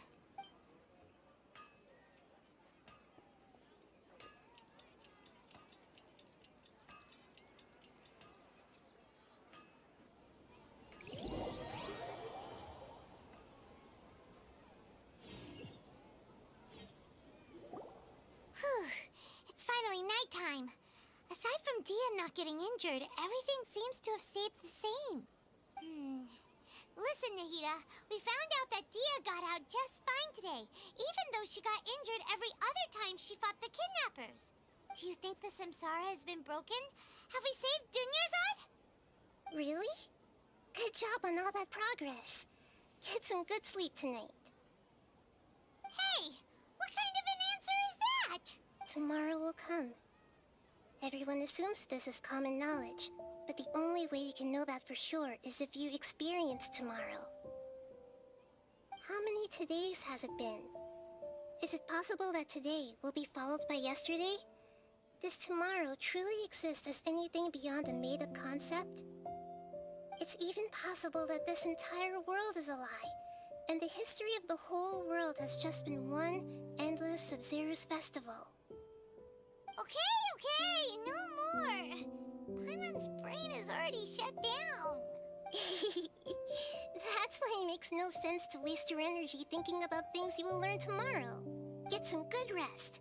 You know, use the bathroom and flush your anxiety dookie away. Hold on, what did you just say? Huh? People always say they feel a sense of relief after they take a duk-duk. That's why I suggested you could try that. Is that so strange? It's so strange and so against common sense that Paimon's at a loss for words. You were sounding kind of smart just a minute ago. Yeah, even though it's happy and lively at the Sub-Zero's festival every day, it feels like it's been a long time since we've really gotten to relax. Let's go back to our room.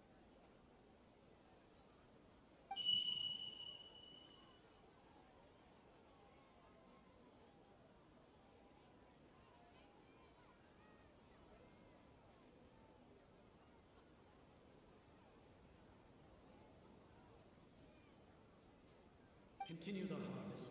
Compared to what we stand to achieve, these sacrifices are trivial.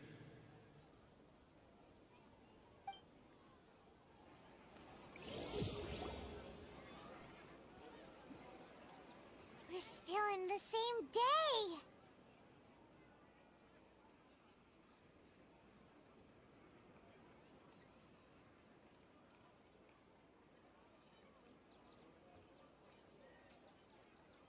Nahida, you already knew last night that we didn't break out of the Samsara? Why did you tell us?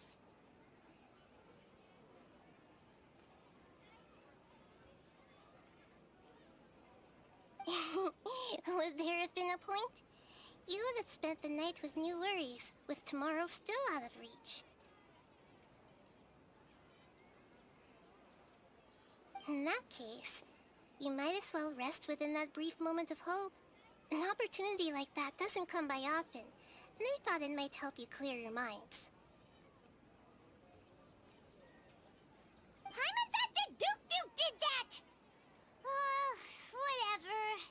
Guess you were looking out for us after all. Of course. In the time we've been together, you two have been everything to me. Paimon's flattered and everything, but maybe you're taking things a little fast. What I mean is, even though I had asked you to solve this puzzle, you two are still the only ones who can see me and sense my presence. In other words, if you weren't here, I may as well not exist. That's why you two have been everything to me. Get it?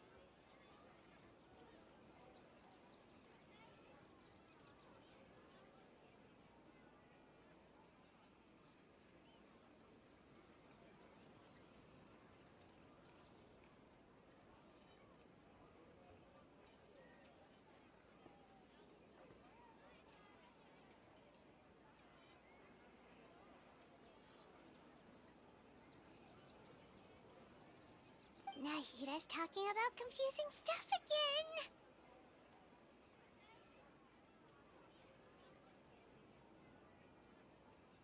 Anyway, that's enough chit-chat. So, Traveler, did the new clues yesterday help you gain a new understanding of the situation? Huh? Why are you scrapping your previous theory?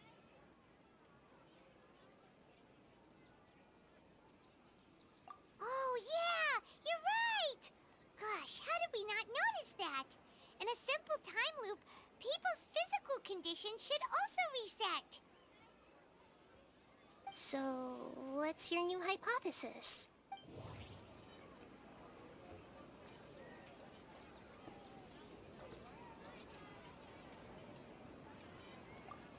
Okay, Nahida said the Akasha relies on the power of a gnosis to operate, as it is the manifestation of the God of Wisdom. That doesn't sound... The beep is a prompt tone for Akasha operations. We still hear it every night, even though we removed our Akasha terminals. That doesn't sound... Mercenaries rely heavily on muscle memory, and Dia was able to use her experience it.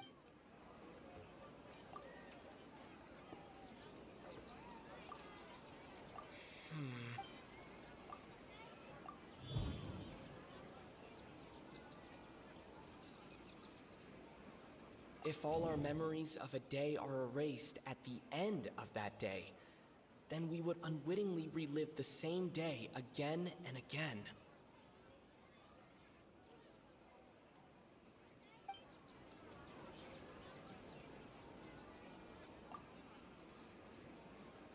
We've already experienced the Sub-Zerus festival many times, and the day of the festival seems to be in a perpetual samsara.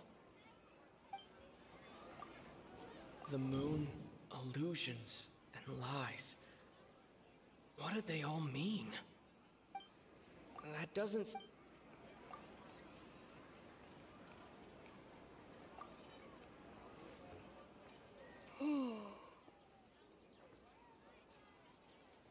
Oh! Then the beep we hear every night could just be indicating the deletion of our memories!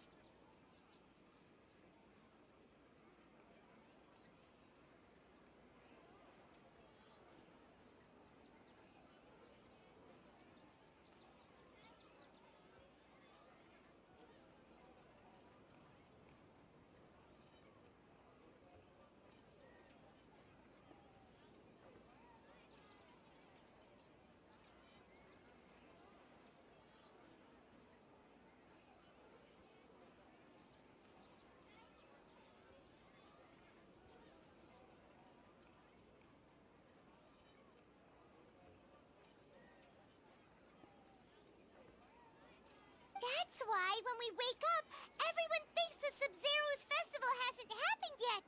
It's already the next day, but everyone still thinks it's the day before.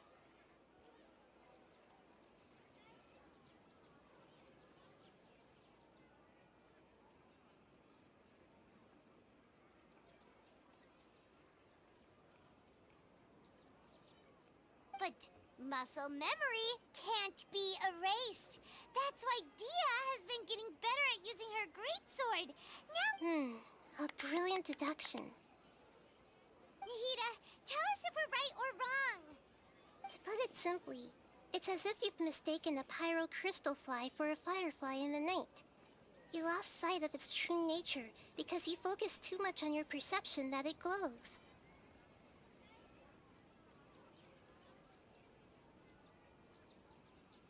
That isn't simple at all! Why don't you go talk to Miss Dia again? You might learn something new.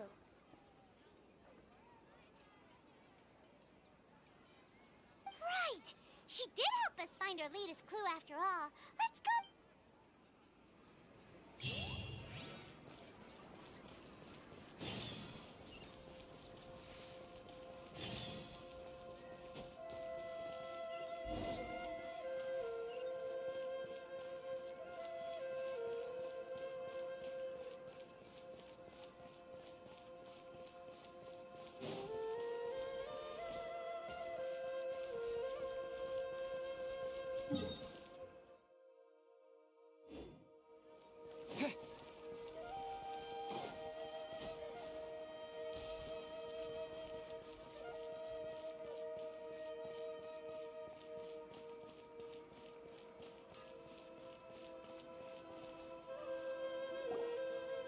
There you are. Really took me a while to find you. As expected, Dia also didn't get hurt today. Get hurt? Why would I? Don't underestimate me. Well, you're still getting used to your new greatsword. Huh. Truth be told, I also think it's pretty strange. It just suddenly felt so familiar in my hands and... wait a second! How did you know I got a new greatsword to begin with? I didn't tell anyone about it. Traveler, could you explain the situation to her today? Paimon's gotten a little sick of doing it. Oh, that works!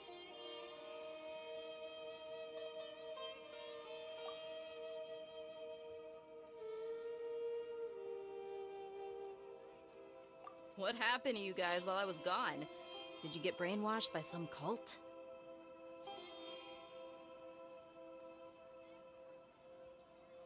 Don't think too hard about it. Just take what we're saying at face value. Alright then, let me get this straight. You're telling me that my body's already gotten used to this greatsword, but my brain just doesn't remember it? Yes, your memory's being erased every day. then I'd have to disagree. That's impossible.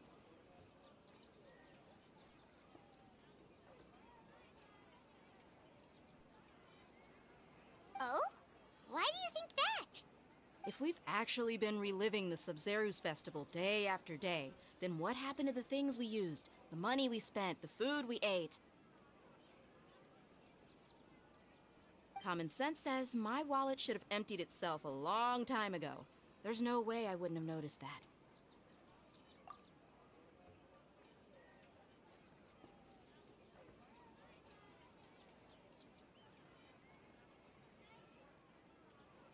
Right! They could use the Akasha to record what everyone did that day, and then use the city's resources to replenish everything!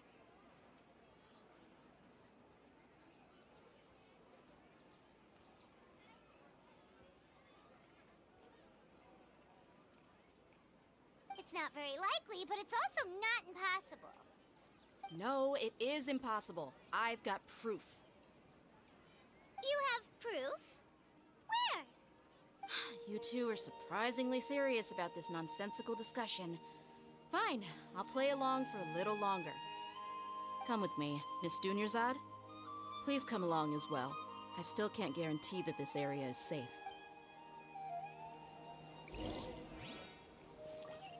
Paimon can't believe it's Dia who wants to show us something this time.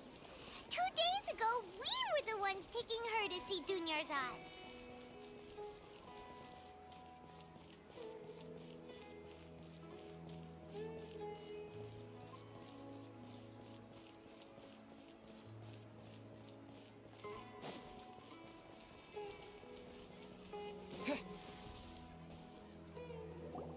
This is it. Huh? This is a wooden training dummy. What about it? See those marks on the dummy? Those are the result of several days' worth of practice.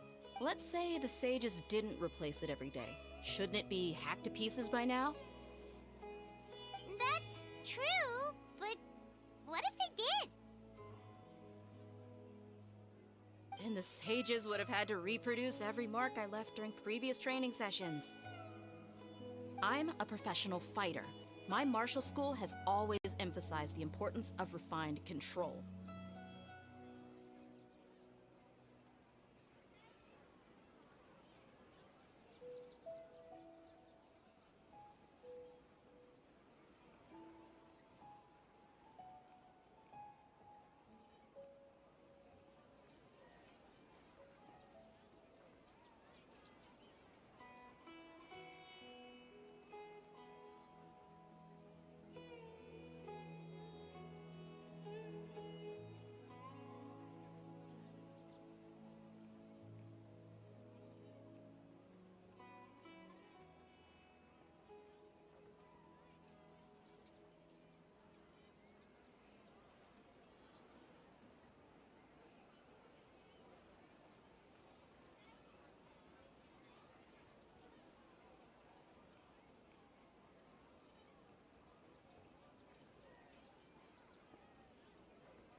The force, angle, and entry point of each strike is calculated and deliberate. That's why I remember every mark on the dummy, as well as my state of mind as I made each strike. It's just as they say, each swordsman has their own unique style, and even the same swordsman can't make the same cut twice. It would be impossible to copy these marks.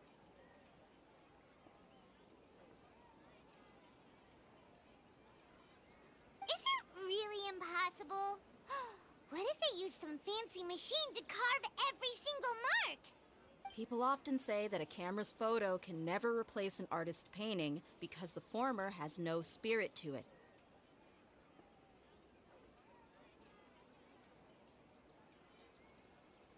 The same thing applies here. At a mere glance, I can differentiate carved marks from the results of combat training.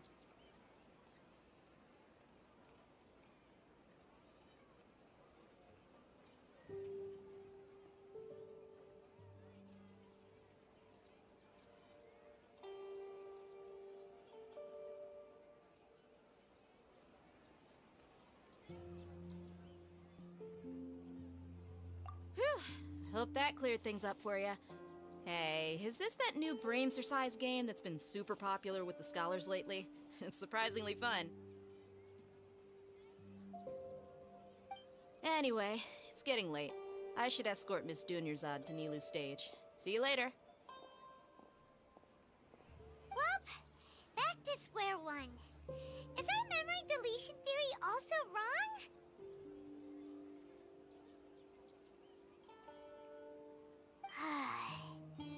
But at least we've reached some other conclusions in the meantime.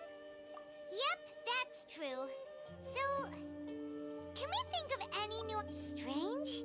Paimon feels like everything's been strange lately.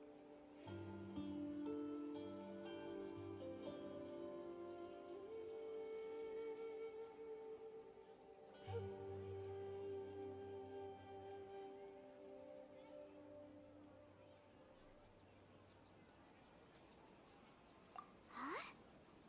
Leaving the city? You're right! It's really strange how we never thought of such a simple solution! Paimon can't believe it! Did we miss this because we're tunnel visioning too hard on our other theories? Or because we're just too tired?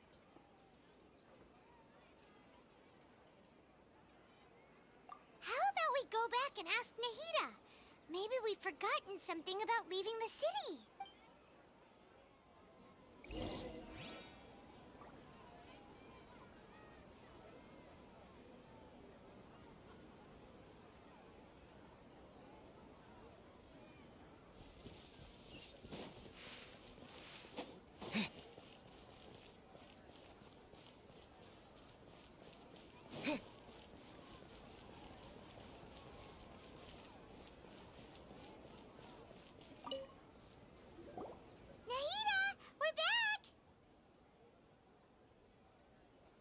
You're back early today.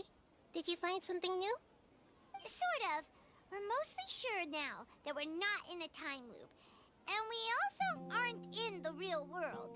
But at the same time, we have a new question. Leaving the city. As far as I remember, you've mentioned your plans to do that twice before.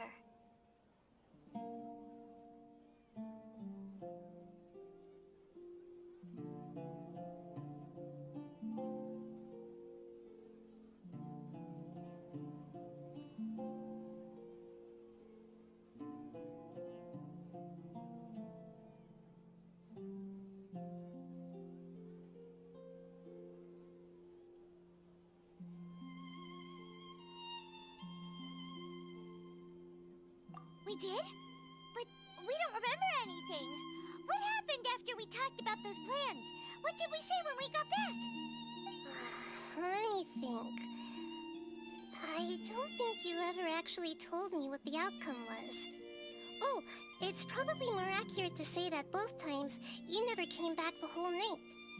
But you two sometimes stay out the entire night anyway, so at the time, I didn't think too much about it.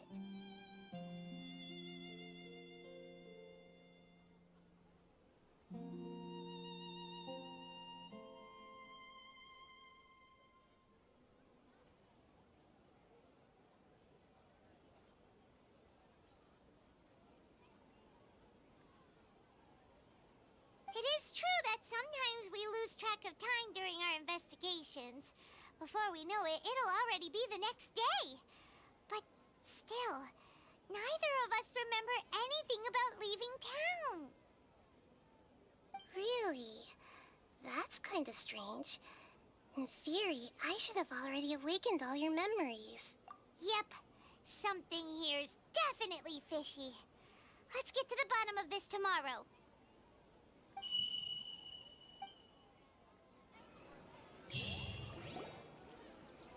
Our memories are back! About that... Traveler, aside from your memories that were just restored, I have another message for you. Listen to it and you'll understand. Can't go back. There are countless spaces here. Our Sabzeruz festival in Sumeru City is just one of them.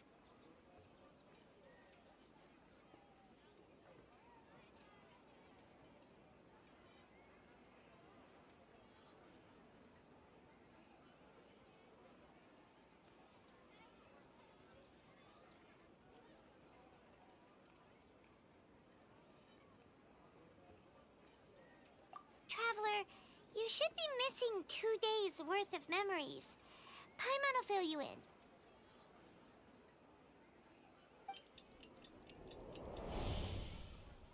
It's time to carry out our plan from yesterday. Okay, let's go!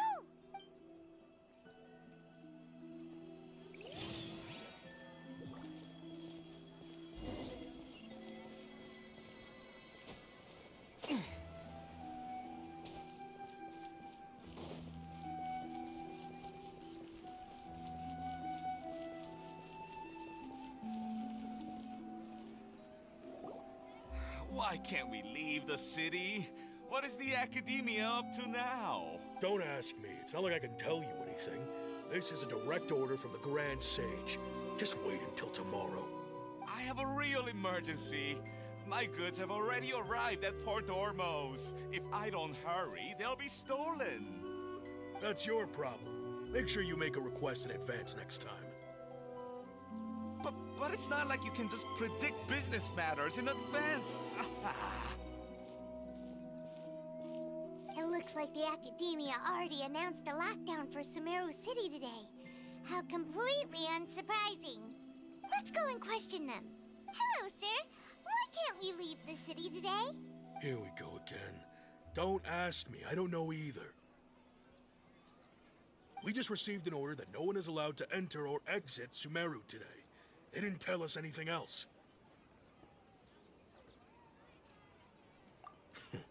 Angering me won't get you anywhere. If I had that kind of insider info, I would have left this stupid post long ago.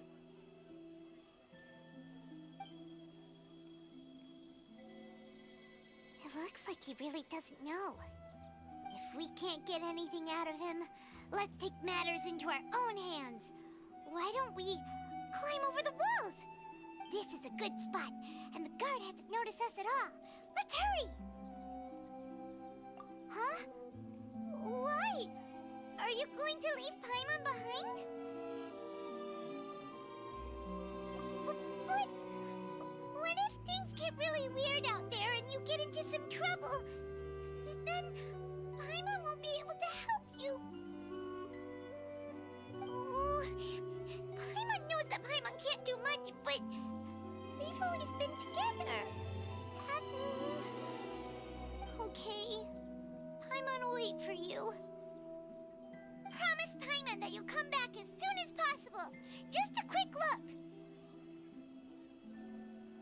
And please, be careful.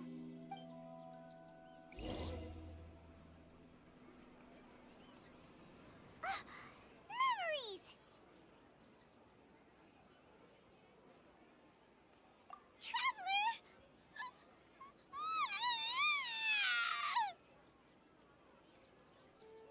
Paimon thought Paimon would never see you again! You just disappeared! Paimon waited for you for hours and hours at the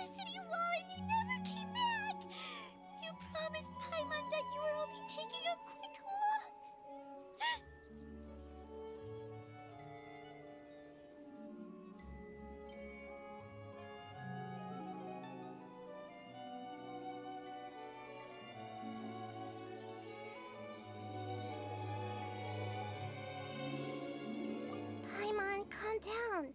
He's here now. I don't think he understood what you were saying. Paimon doesn't care! Paimon wanted to go look for you, but you also said that Paimon should stay! Paimon was so worried and so scared the entire day!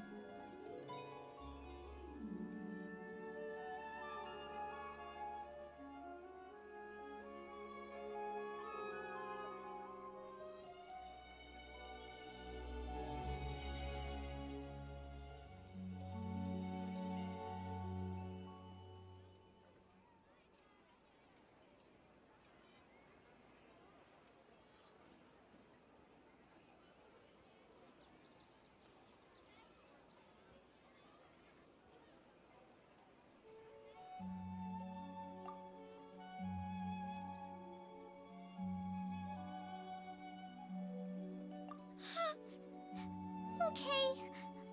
Paimon will forgive you. The most important thing is that you didn't actually disappear. Oh, Paimon was so scared that you had gone into another world.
Okay, Paimon, Can you tell us your perspective of what really happened yesterday?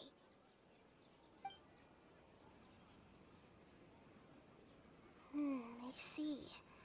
Using two people's different perspectives.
After that, you left the city. Paimon kept her eyes on you the whole time, but then you disappeared in an instant.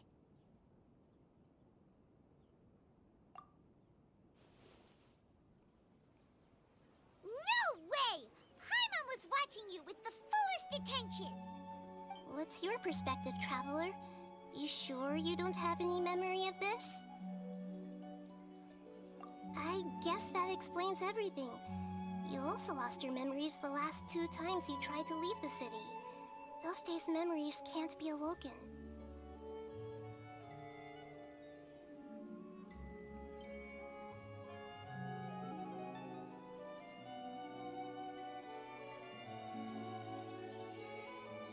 So, if we leave the city, our memories will be completely erased?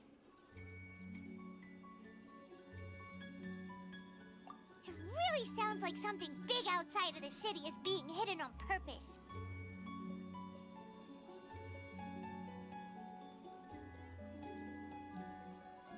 But this way, we'll also never discover what's outside.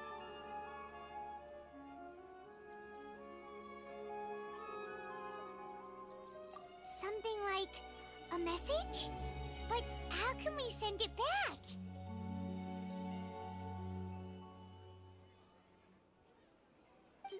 Don't look at me like that. I'm not used to being stared at. Well... Okay. You want something that can pass on messages, right? Give me some time and take care of Dunyarzad for me. Yep! Now we're talking!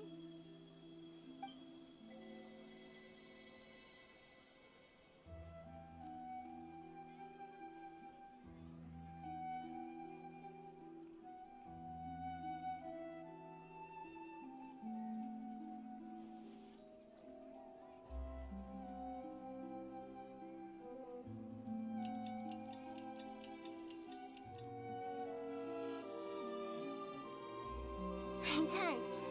Here you go. What? Isn't this just an Akasha terminal? You made some little changes.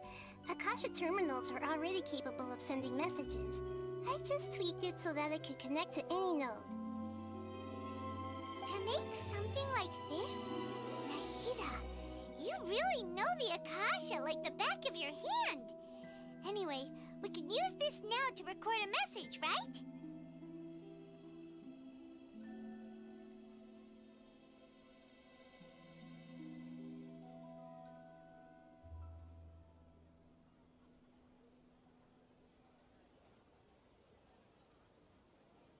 Yep.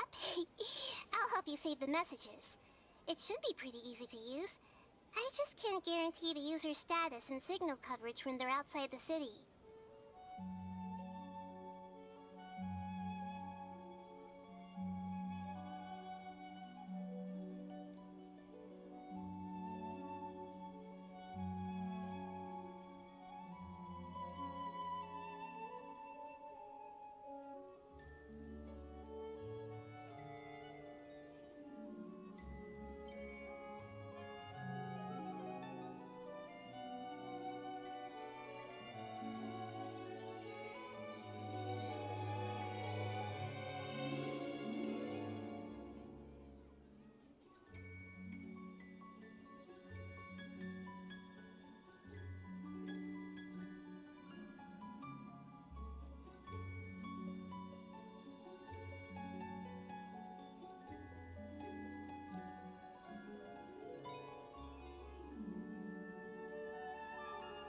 never know until we try.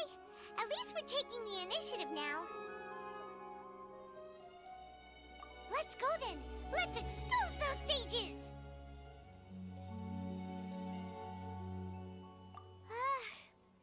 All right.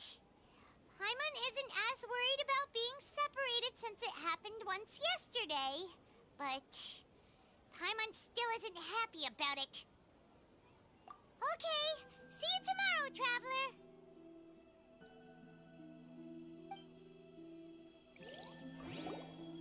That covers everything that's happened so far.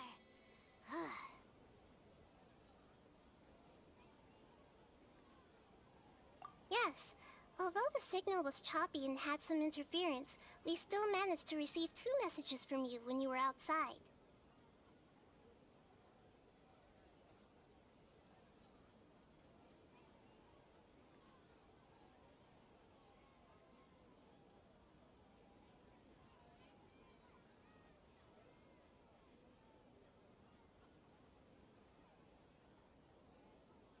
Okay, now that you understand what's going on, let's hear the messages together.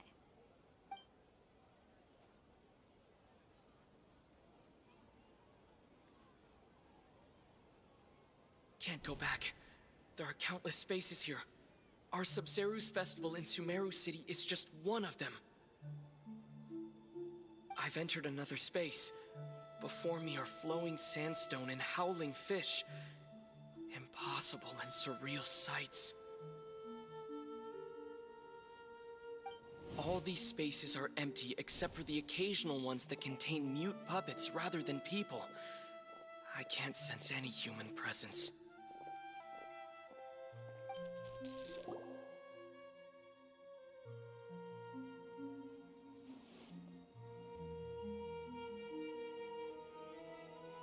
That's one heck of an info dump. It sounds like you left the Sumeru City space when you set foot outside of the walls.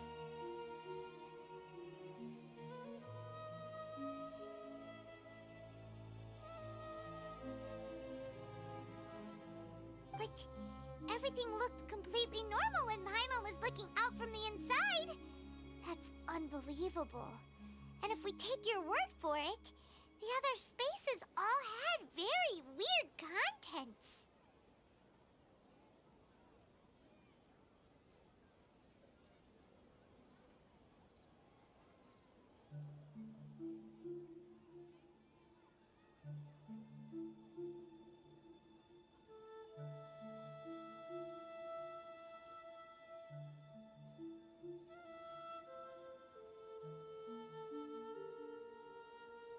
There's another part here.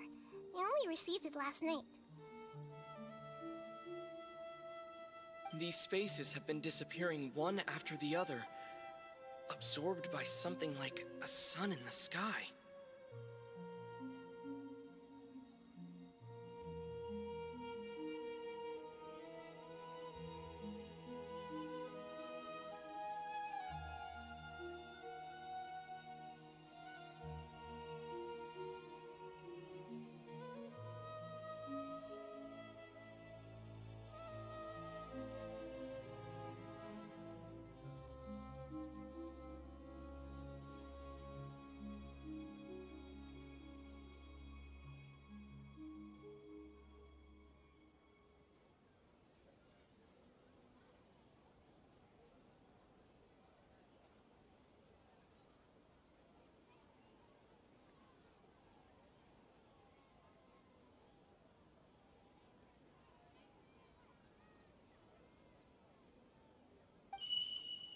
And now, even the final space has also disappeared.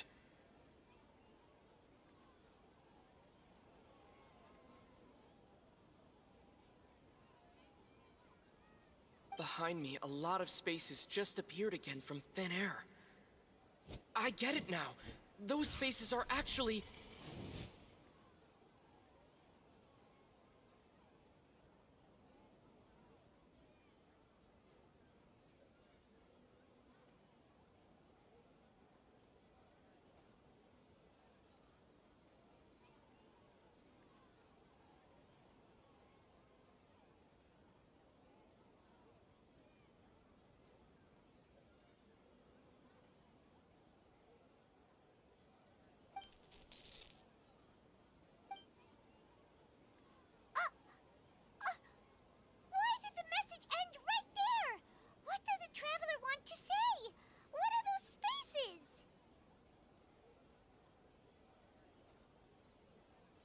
Probably because yesterday just happened to end at that moment. Oh, right. Paimon did hear a beep from the Akasha. Did it come from here or from the message? The message. It should have come from the Traveler's Akasha Terminal.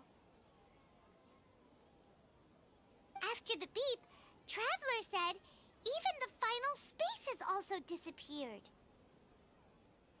Traveler, what do you think that final space could have been?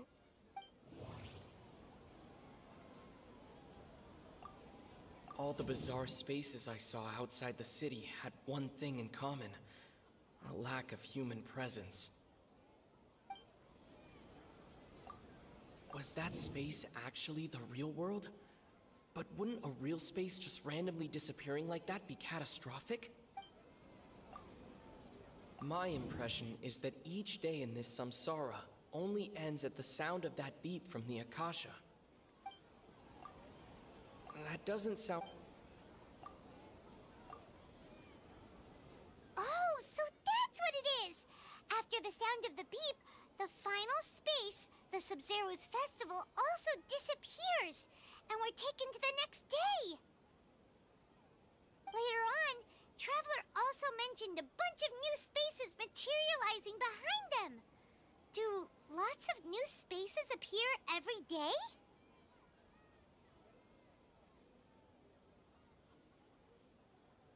Paimon's head is spinning. Just what are these spaces anyhow? Well, consider this. For all the horrors of the Archon War, at its heart, it was just a game where a bunch of gods fought over 7 seats.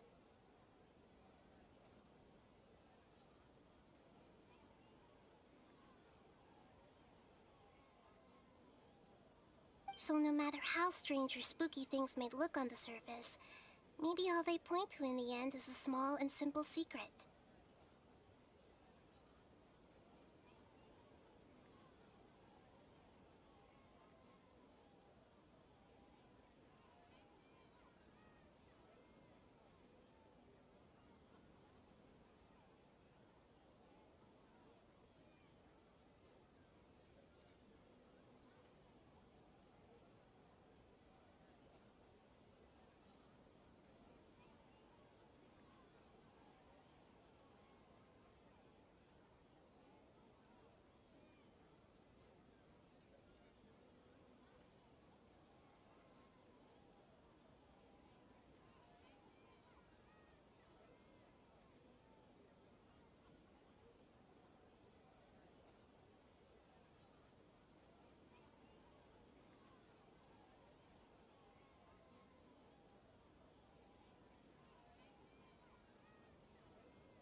Wow, the Archon War, huh?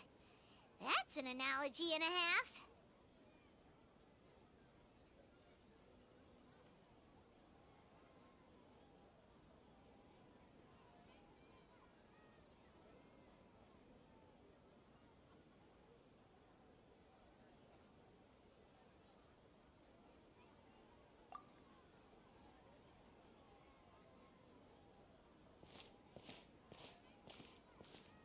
Hey, where are you going?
Astra.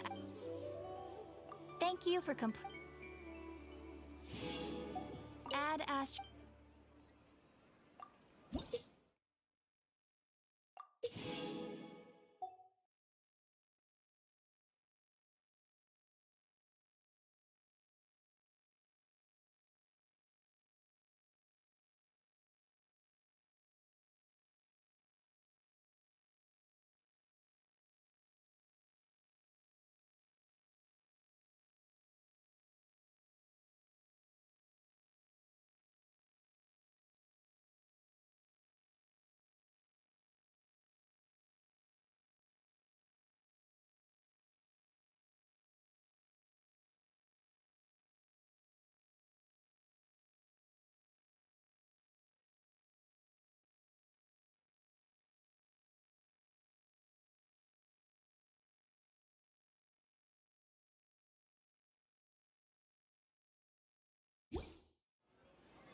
Add Astra.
Welcome. I hope you'll have a wonderful. Do you want some alone time to think? All right then, Paimon won't disturb you.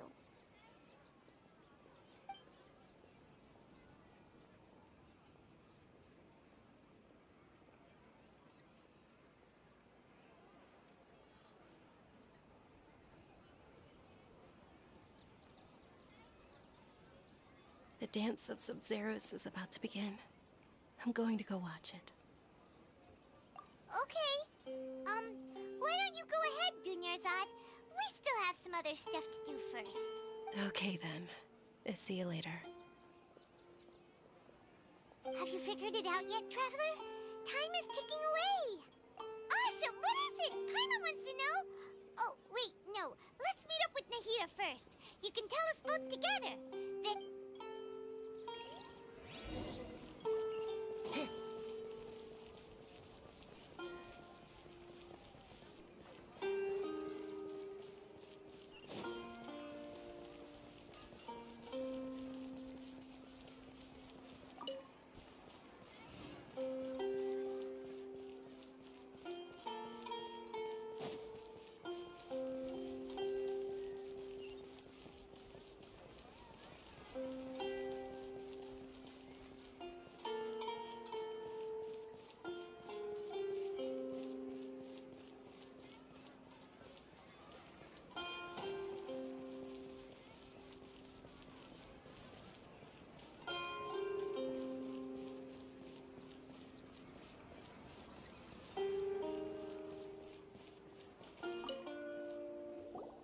You're back!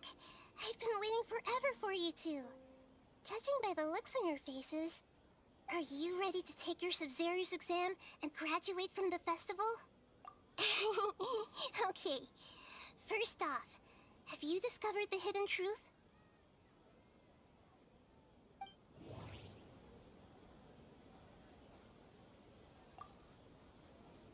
All the bizarre spaces I saw outside the city had one thing in common: a lack of human presence.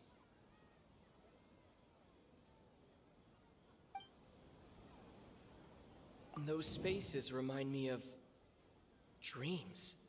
Like the one I had in the Avidia Forest. Except these have no sign of human presence. We've already experienced the Sub-Zerus festival many times, and the day of the festival seems to be in a perpetual samsara. Okay, Nahida said the Akasha relies on the power of a gnosis to operate, as it is the manifestation of the God of Wisdom's power. It compiles the wisdom of the entire populace. The moon, illusions, and lies. What do they all mean? People in Sumeru don't dream.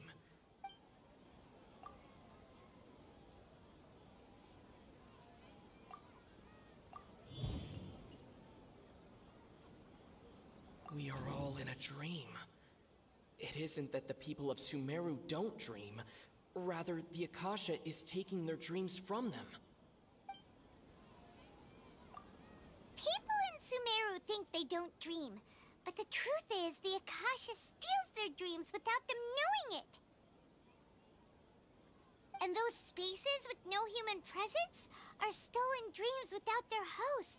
That would explain why they sounded so weird when he was trying to describe them.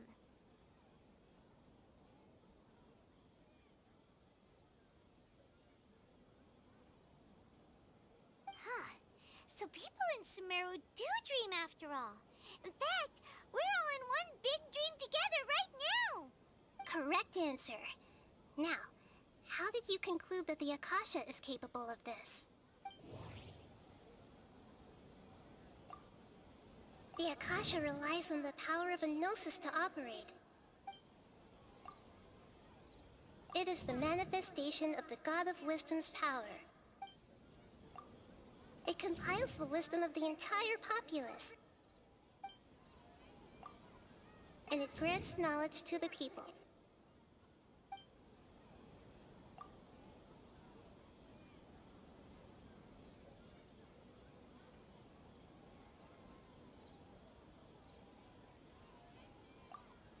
That doesn't sound...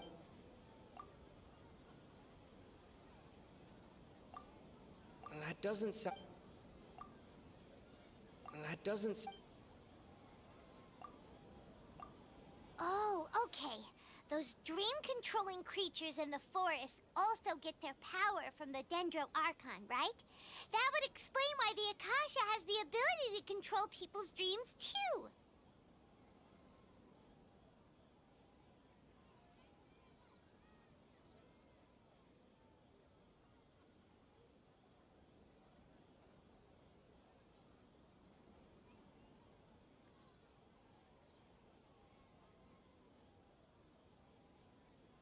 But is stealing everyone's dreams really how the Akasha compiles their wisdom?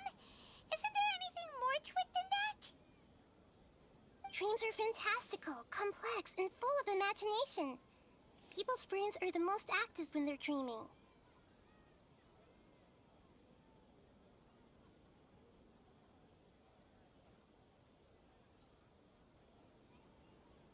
In other words, dreams are rich bundles of human wisdom.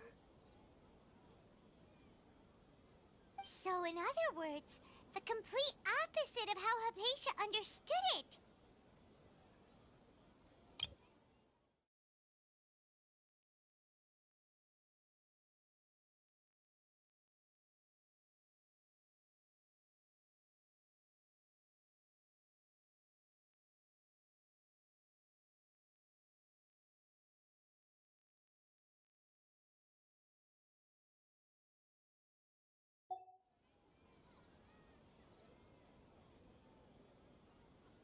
Paimon remembers her saying that the sages think dreams are foolish delusions, and the fact that no one dreams is a blessing from Greater Lord Rukkhadevata.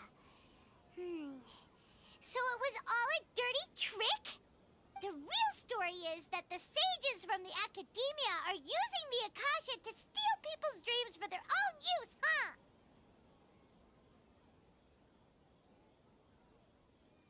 Oh? By the sounds of it, you understand the current situation pretty well. So then, what about the samsara? The beep is a prompt tone for Akasha operations. We still hear it every night, even though we removed our Akasha. Those spaces kept disappearing before my eyes. But as soon as that beep sounded, many more spaces materialized.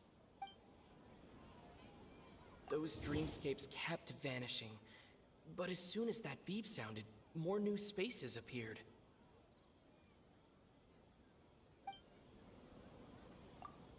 The Grand Sage said, "Go celebrate the birth of..." My mind feels exhausted. We've already experienced the Sub-Zeru's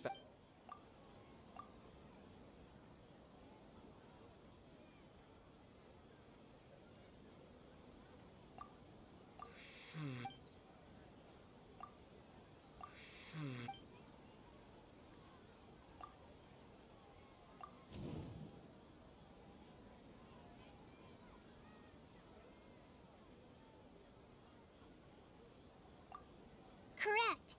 The Akasha is keeping each person's brain in a constant dream state, but also separating their consciousness from their own dream.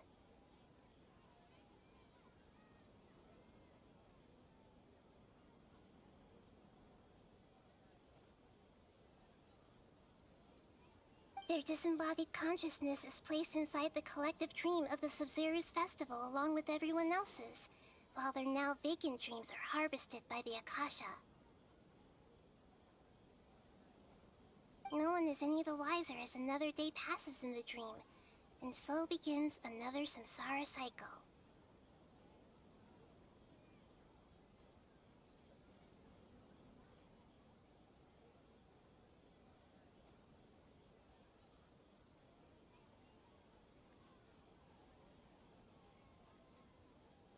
People wake up to yet another dream about the Sub-Zeru's festival. The dreams that belong to them are once again harvested by the Akasha, and so it continues.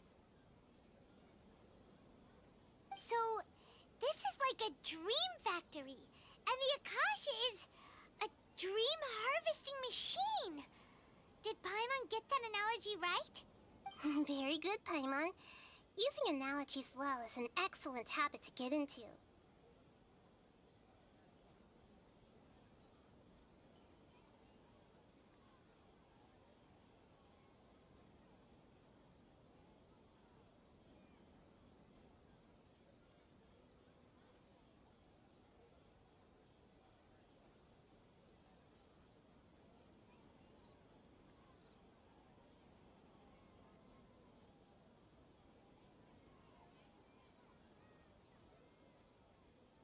Okay, so that beep we keep hearing is actually from our real-life Akasha terminals.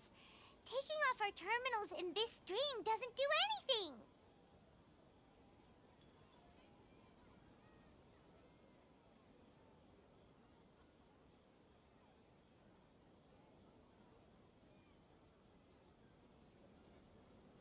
All right, last question.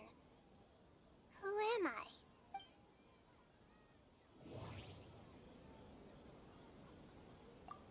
They say that alchemical divination is the Dendro Archon's divine revelation. So then, if Nahida has referred to herself as the moon... So you noticed. I thought that one would be the hardest question. That's why I put it last. That wasn't hard at all. Even Paimon guessed that. Everything about you is different. We just didn't want to expose you is all. Now that you mention it, Nahida, you've been hinting to us since the very beginning.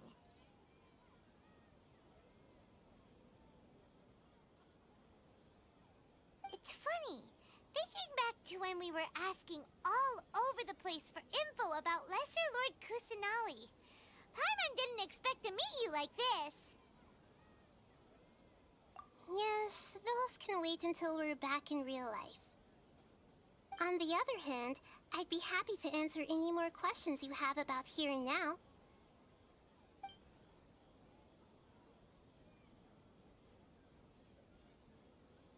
You asked me this question before.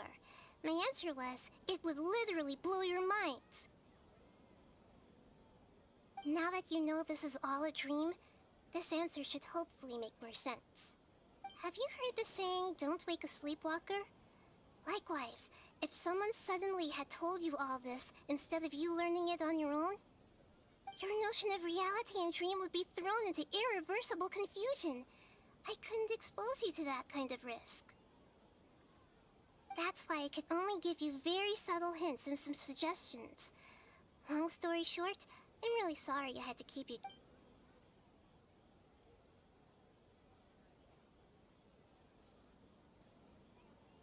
Firstly, this dream we're in is completely based on reality.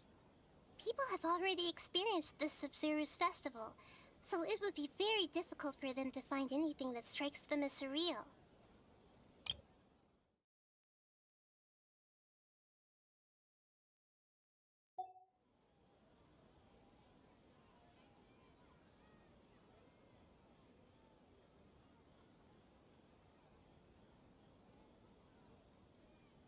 Secondly, you're probably wondering why people don't have any memories from earlier samsara, right? That's because people don't remember their dreams most of the time anyway. And in any case, their actual dreams are being taken away from them by the Akasha.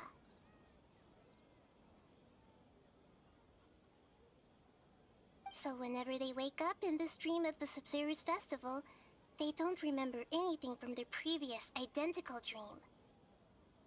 That reminds Paimon.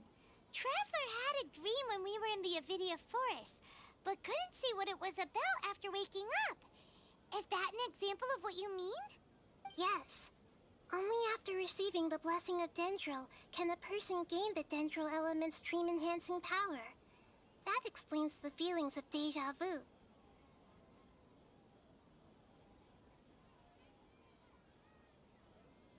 Meanwhile, everyone else has no idea that they are in the Sub-Zero's Festival Samsara, while their dreams are stolen from them over and over again.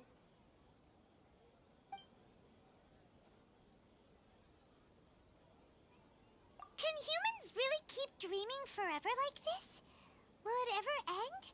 And if so, when? You might say your mental fatigue has already answered this question. Eventually, there's only so much that people can tolerate, especially those whose health is compromised to begin with, like Dunyarzad. This relentless exploitation takes an even harder toll on them. People's lives are at stake here, and nobody knows a thing! We've got to put a stop to this!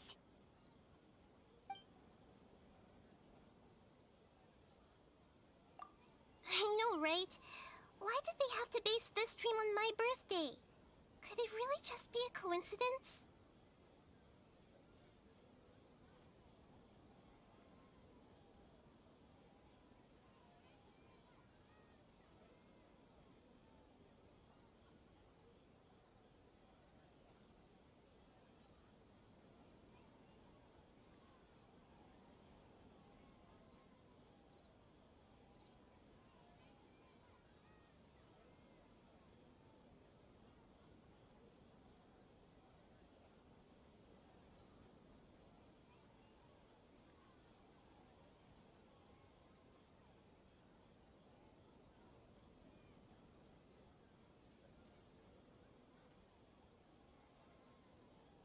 Even you don't know the reason? Wow, now that's strange. The Academia sages are determined to harvest lots of dreams in a short time, no matter the cost. They have to be up to no good. Unfortunately, I don't know anything about it. Traveler, do you have any information?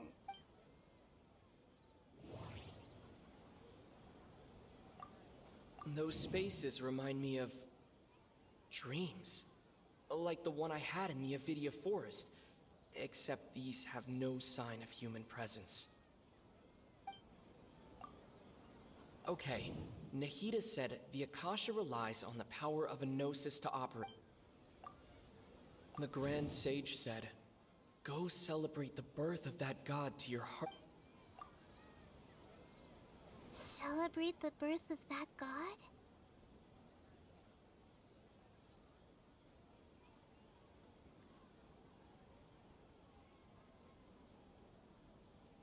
Could it mean...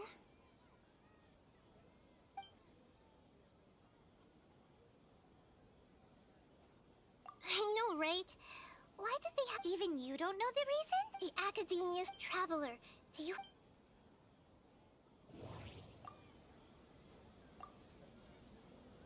Celebrate the birth... Could it mean... Deceiving the people of Sumeru with no regard for their safety. No matter what they're trying to do, this is unforgivable. After we end the Sub-Zero's festival, Samsara, we have to look into them. How can the sages of the Academia do this behind their Archon's back? This is ridiculous! In the end, I'm just the moon. The real sun is long gone. A sun and a moon? Nahida's talking in riddles again.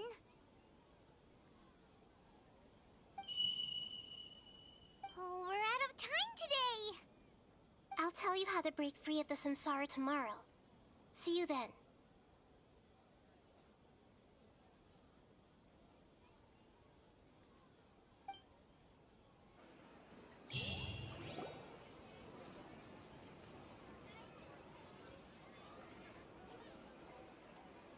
Good morning, Nahida.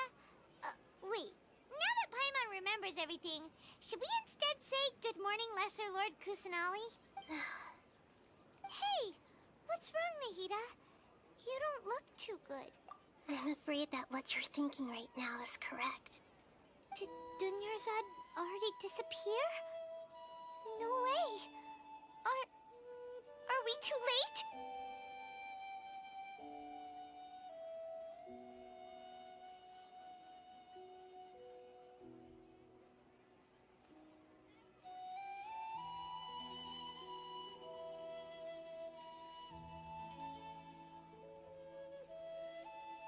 The real Dunyarzad's consciousness has indeed disappeared. It can no longer endure the constant dream harvesting.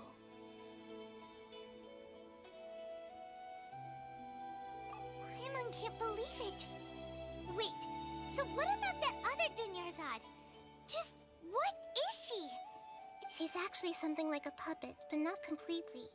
The real Dunyarzad's consciousness could no longer keep playing her role in this dream. So another Dunyarzad appeared to replace her in the dream. Just like the grass and the trees, that Dunyarzad is just a building block of the dream that helps to keep it going.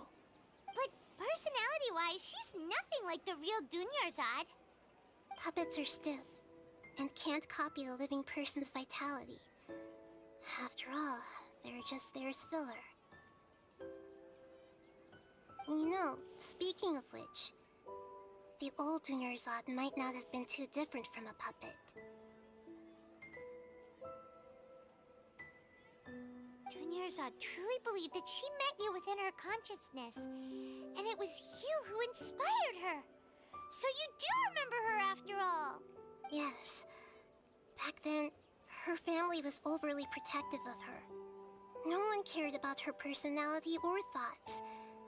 It was as if she only lived to stall her Elazar.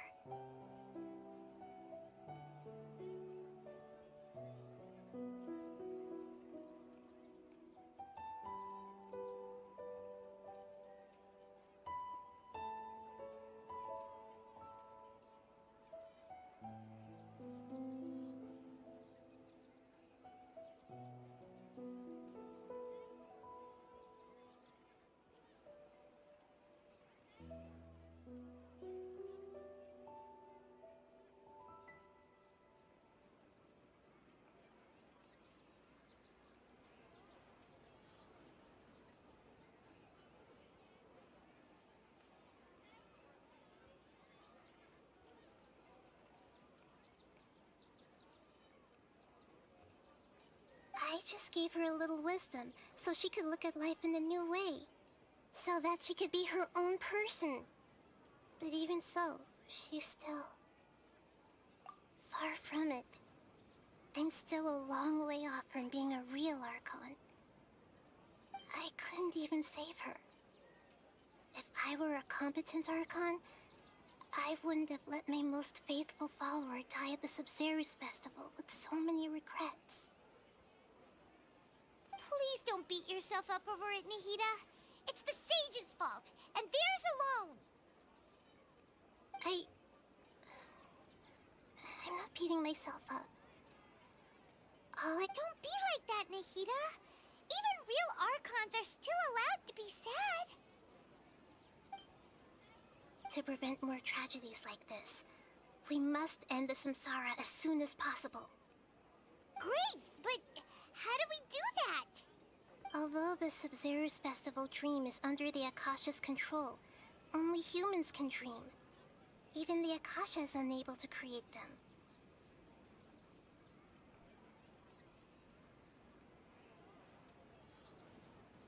That means this dream belongs to a host who created it. Huh? So, how should we find that person?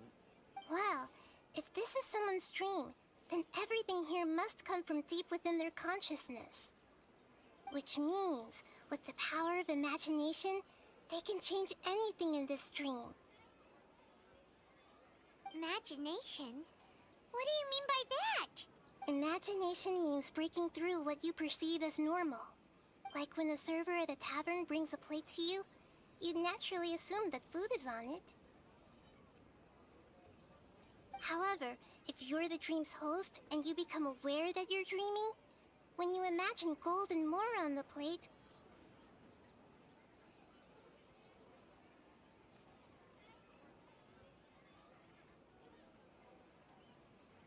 the dream will respond in kind, and the server really will bring you gold and mora.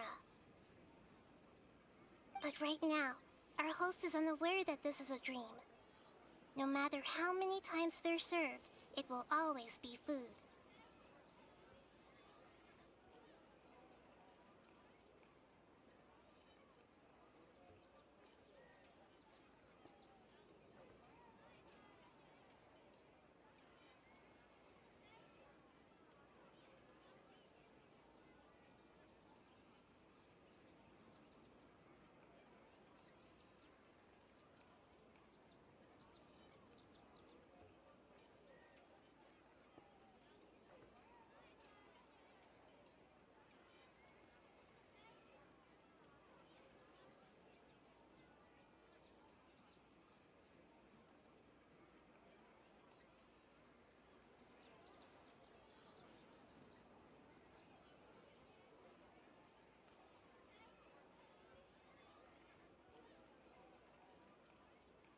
Find some way to make that person realize that they're dreaming. Usually, once that happens, the person will wake up and the dream samsara will be broken. How are we going to find them, though? If it could be anyone, it'd be like looking for a needle in a haystack.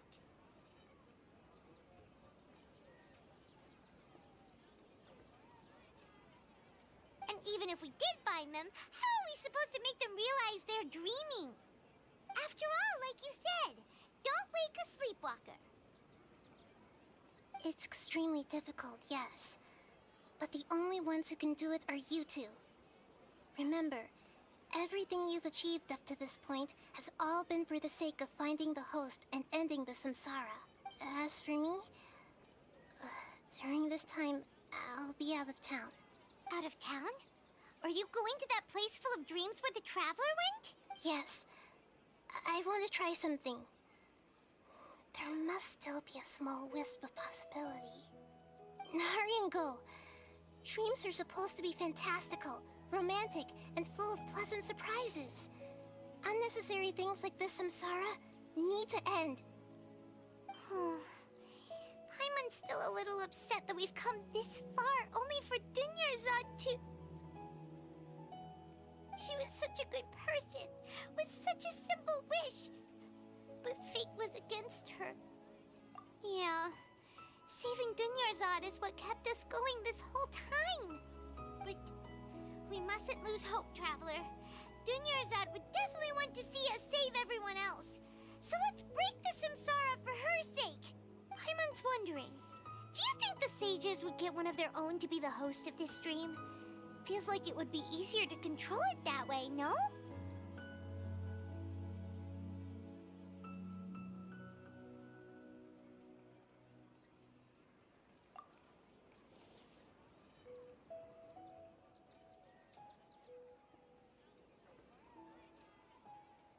Huh. That's true. Plus, the sages probably weren't counting on there being other factors beyond their control, like Nahida and us.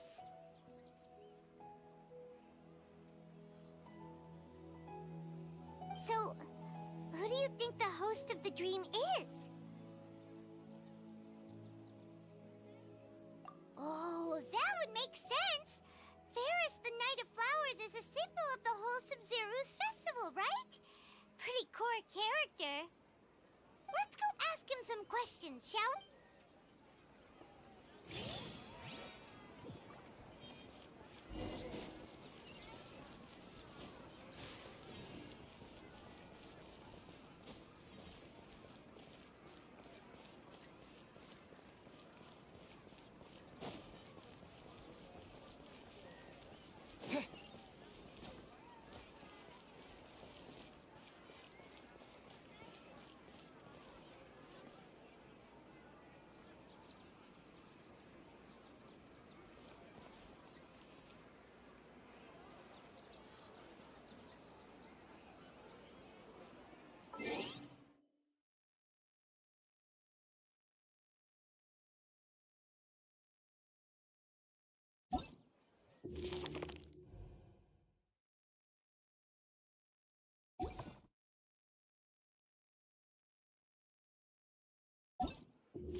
You're back.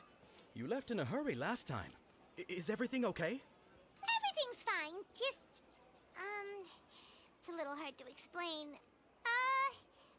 Would you mind taking part in a little experiment with us? An experiment? That came out of nowhere. I'm listening, though. Could you make a wish? You want me to make a wish? Is that a new Sub-Zero's festival tradition or something? Less questions, more wishing! Okay. My wish. Okay. I'm a little nervous saying this out loud, but I want Miss Dunyarzad to be happy. Oh, I noticed earlier that she looked a bit down, and she wasn't really talking to anyone. She just doesn't seem like herself. She's always so gentle and kind, and all the kids love her. I've also wondered if the reason she asked me to be Fairest Knight of Flowers is because I'm special to her, or something.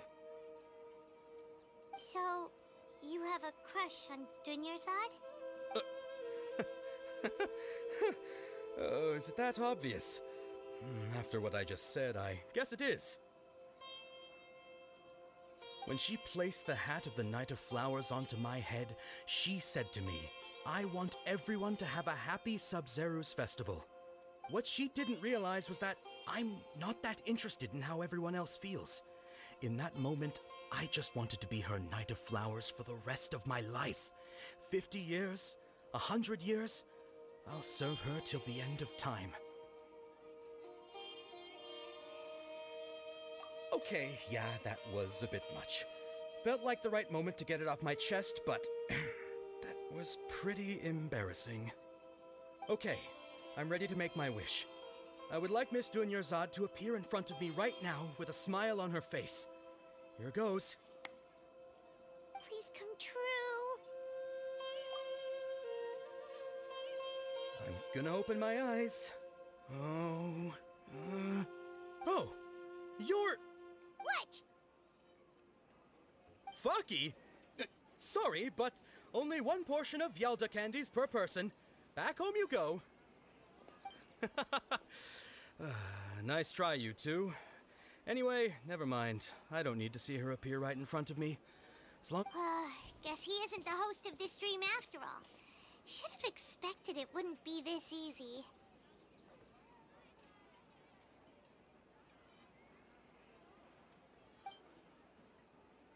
It seems like everyone who knows Dunyarzad loves her. But none of them has any idea that she... My lady, step back. That sounds like Dia! Oh, right. This is when Dunyarzad bumps into the kidnappers. Huh? But Dia can handle them. Hey, Traveler!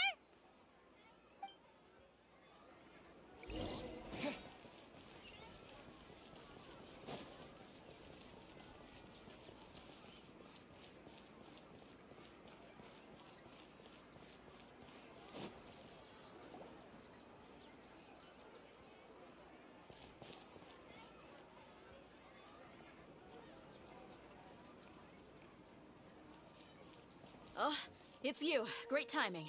Please take... Hey, this is my job. The homie Yannis pay me, not you. You... fine, alright. Knock yourself out. Why are you so worked up anyway? It's not... Anyway, watch yourself.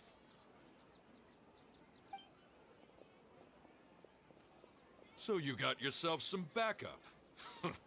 Suit yourself. That's close enough. A new zone. Rain cutter. Rain outlines him. Propagate.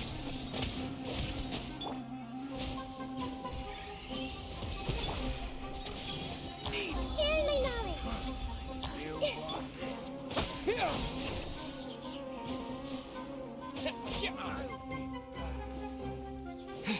Be free. Hey! Scatter! Body and mount. Go! You're free now! Spring forward!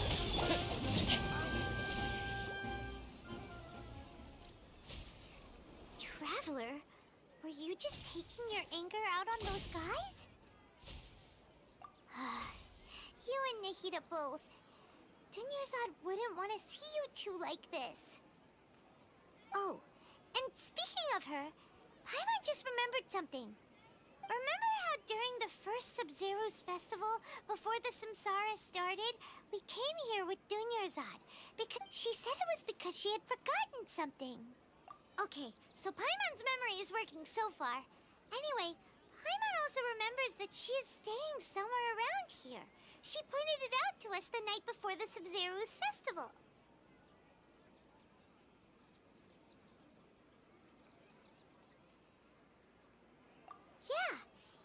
it's only a tiny clue, it'll probably still help us more than this needle in a haystack, sir. This is the place. It's rude to enter other people's spaces without permission, but desperate times call for desperate measures. Hey, the windows are unlocked. Okay, Paimon's gonna take a peek.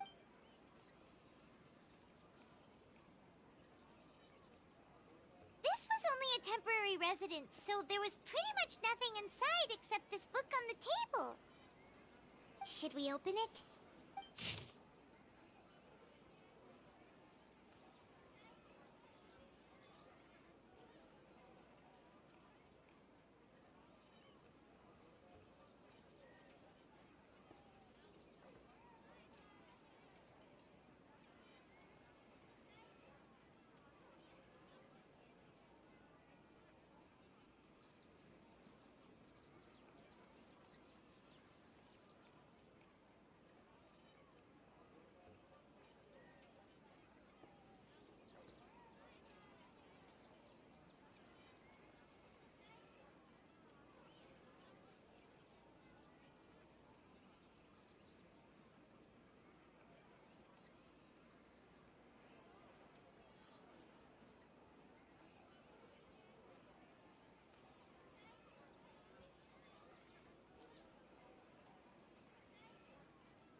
Wow.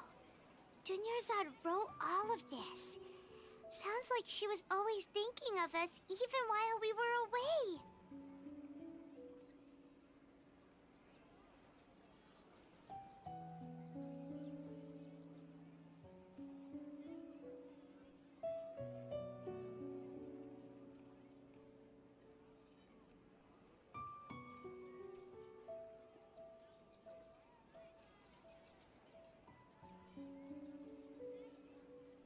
Even though she was also busy preparing for the Sumeru's festival and had all her health problems to worry about.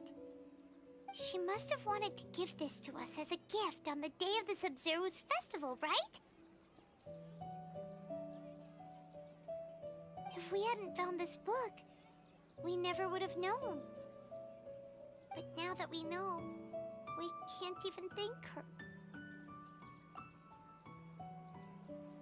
Hey! Where are you off to now?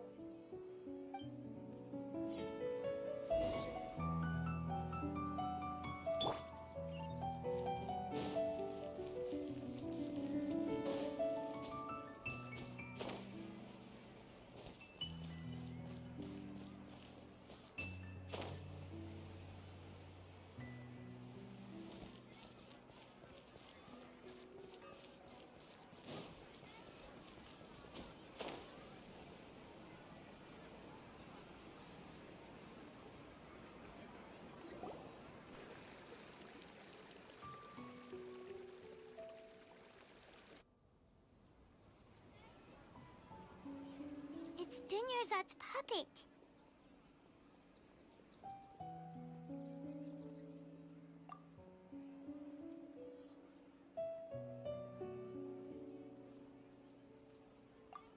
Traveler? You must be exhausted. Come to think of it, we've been stuck in this place for a really, really long time. Heck, even the last time we were chatting happily with Dunyarzad feels like an eternity ago.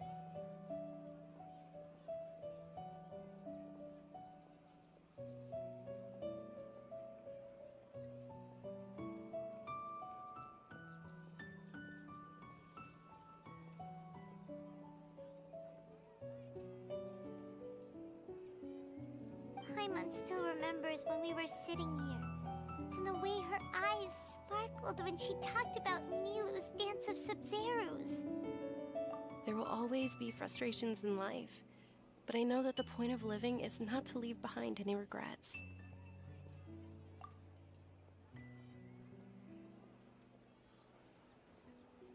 That was what the real Dunyarzad said, wasn't it? Does that mean... Yes, Traveler. What is it? Oh, so she's still just a puppet. But just now, how come... What? Where are we going this time?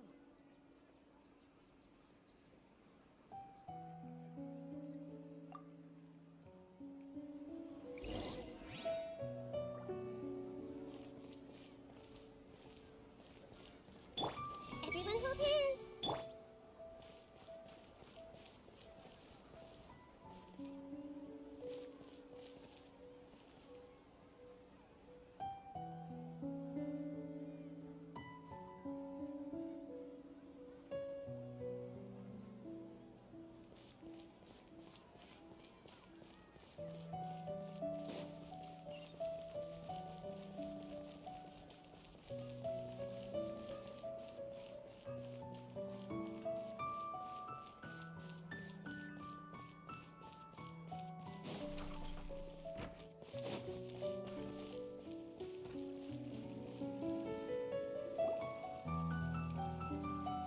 If you continue to resist, we will have to order an investigation into every single event organizer.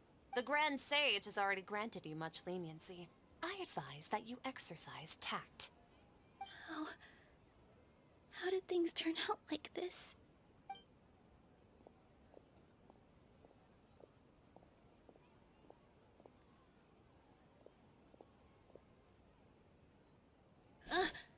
Traveler? You don't have to get involved. He's a sage from the Academia. Traveler? Traveler? What the heck are you doing? If you get arrested by the Academia, that's another day gone to waste!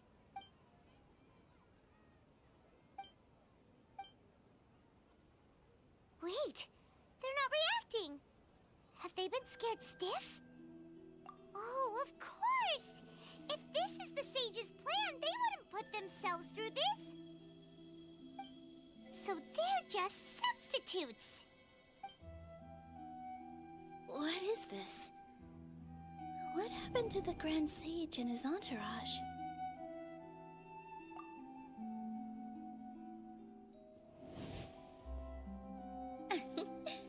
Like I said, they symbolize the goddess of flowers.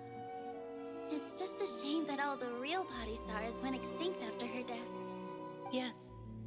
The Greater Lord brought forth new Padisaras in memory of the goddess of flowers. But she ultimately could never truly replicate that beautiful shade of purple.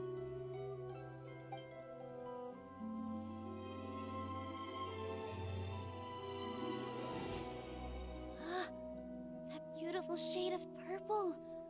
Aren't these flowers real Padisaras? Just like the ones from the legend? I didn't even notice. Dunyarzad, did you find these? But didn't you just say all the real flowers went extinct after the goddess of flowers passed away? So, how? Yeah. What's going on here? Huh? You guys are acting weird. But okay.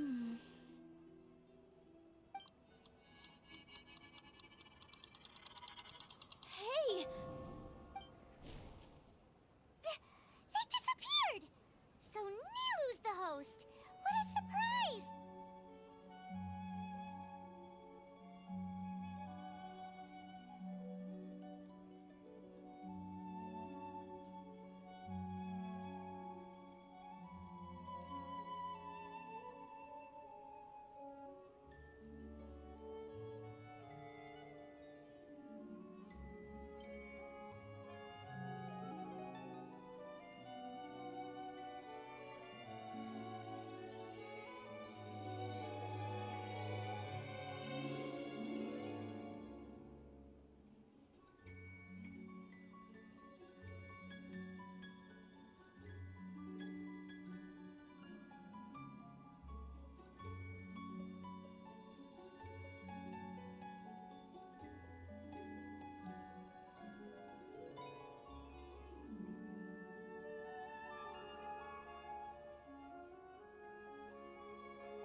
Purple body Saras don't exist in the real world anymore. But in Nilu's subconscious, they can appear as decorations on the stage. It's just like the example Nahida told us. People assume there will be food on a plate, and Nilu assumed there would be real Padisaras in the flower pots. So when you saw the flowers, you instantly knew it was Nilu? But if we want to end the samsara, we need the host to become aware that they're dreaming. How should we make Nilu realize that? Am I dreaming? Huh? So I'm right. Is this Lesser Lord Kusanali responding to our celebration of the Sub-Zeru's festival? Wrong guess, but you aren't completely wrong either. The point is, what made you think this is a dream?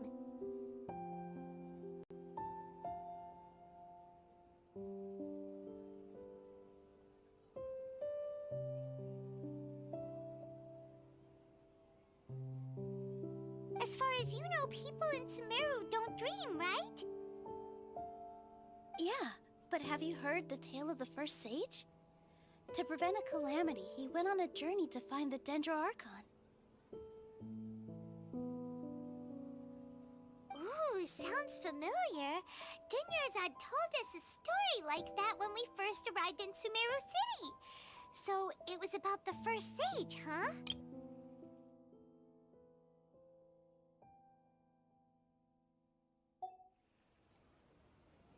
Yep, but in the part you heard, he hadn't become the first sage yet.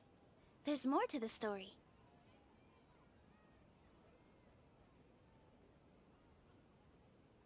His piety and wisdom were acknowledged by the Dendro Archon, and she finally gave her blessing to him.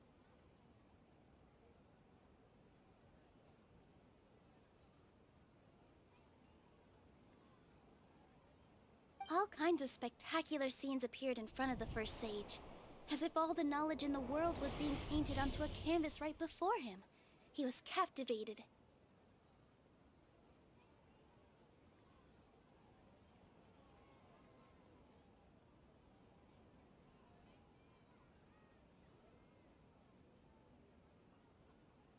After who knows how long, he mastered all the knowledge he could comprehend.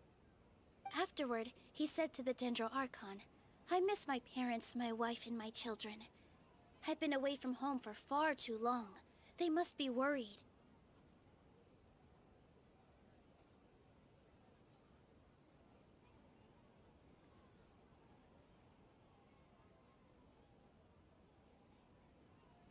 The Dendro Archon smiled. The next second, the sage found himself lying in his bed, as if he had just woken up from a dream. His wife, lying next to him, said, "You're off to search for the Dendro Archon today, aren't you? Have a safe journey, my love." In the end, the first sage took care of many disasters in Sumeru City, and founded the Academia. What a happy ending. So, the first sage was dreaming ever since the beginning of the story? He never went on his journey? Yes. But his faith and determination were conveyed to the Dendro Archon, so she blessed him in the form of a dream. Paimon understands where you're coming from now. That's a really interesting connection. But we really gotta wake up soon, like the sage in the story. I see. Well, it just so happens that today's Sub-Zero's festival is almost over too.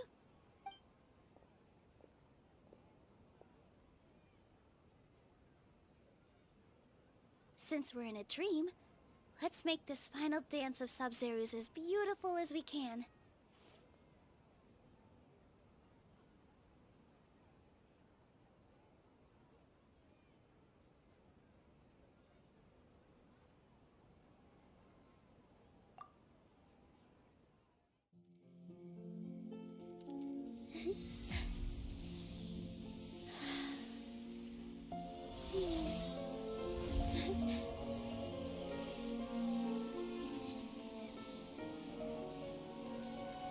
The wait is over, everyone.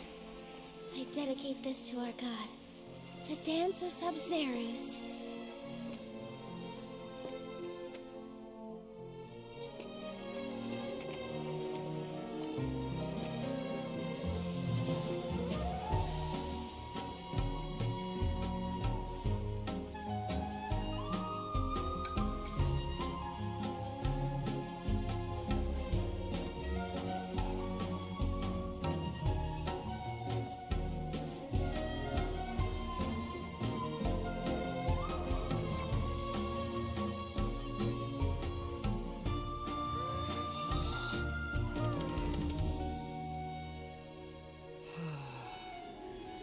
I'd be lying if I said I had no regrets.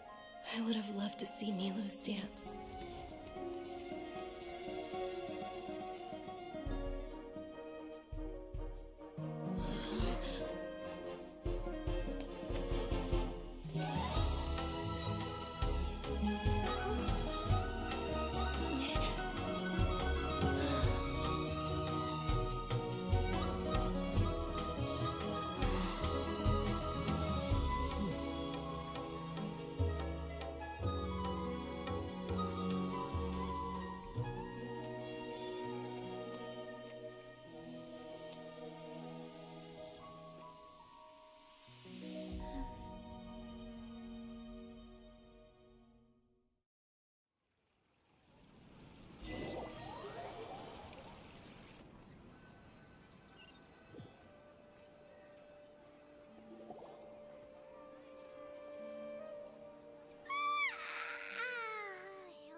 Good morning, traveler.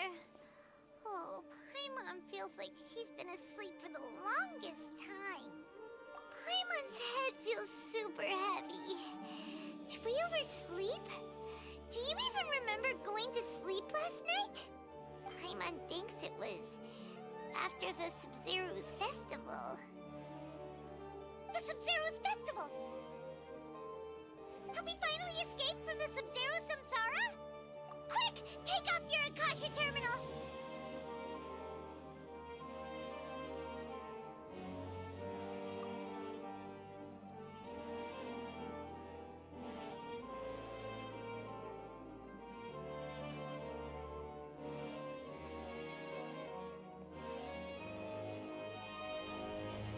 She's not in her room.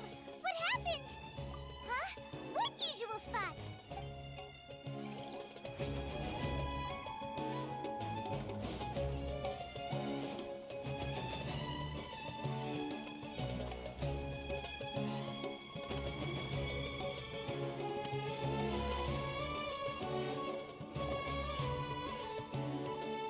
Well done, Traveler and Paimon. And thank you, Dunyarzad, for organizing the Sub-Zero's festival for me. I'm sorry, who are... Dunyarzad! You're okay! Oh, don't scare us like that! Oh, Traveler Paimon. I have something amazing to tell you. I just had a dream. and I saw Nilu performing the dance of Sub-Zerus.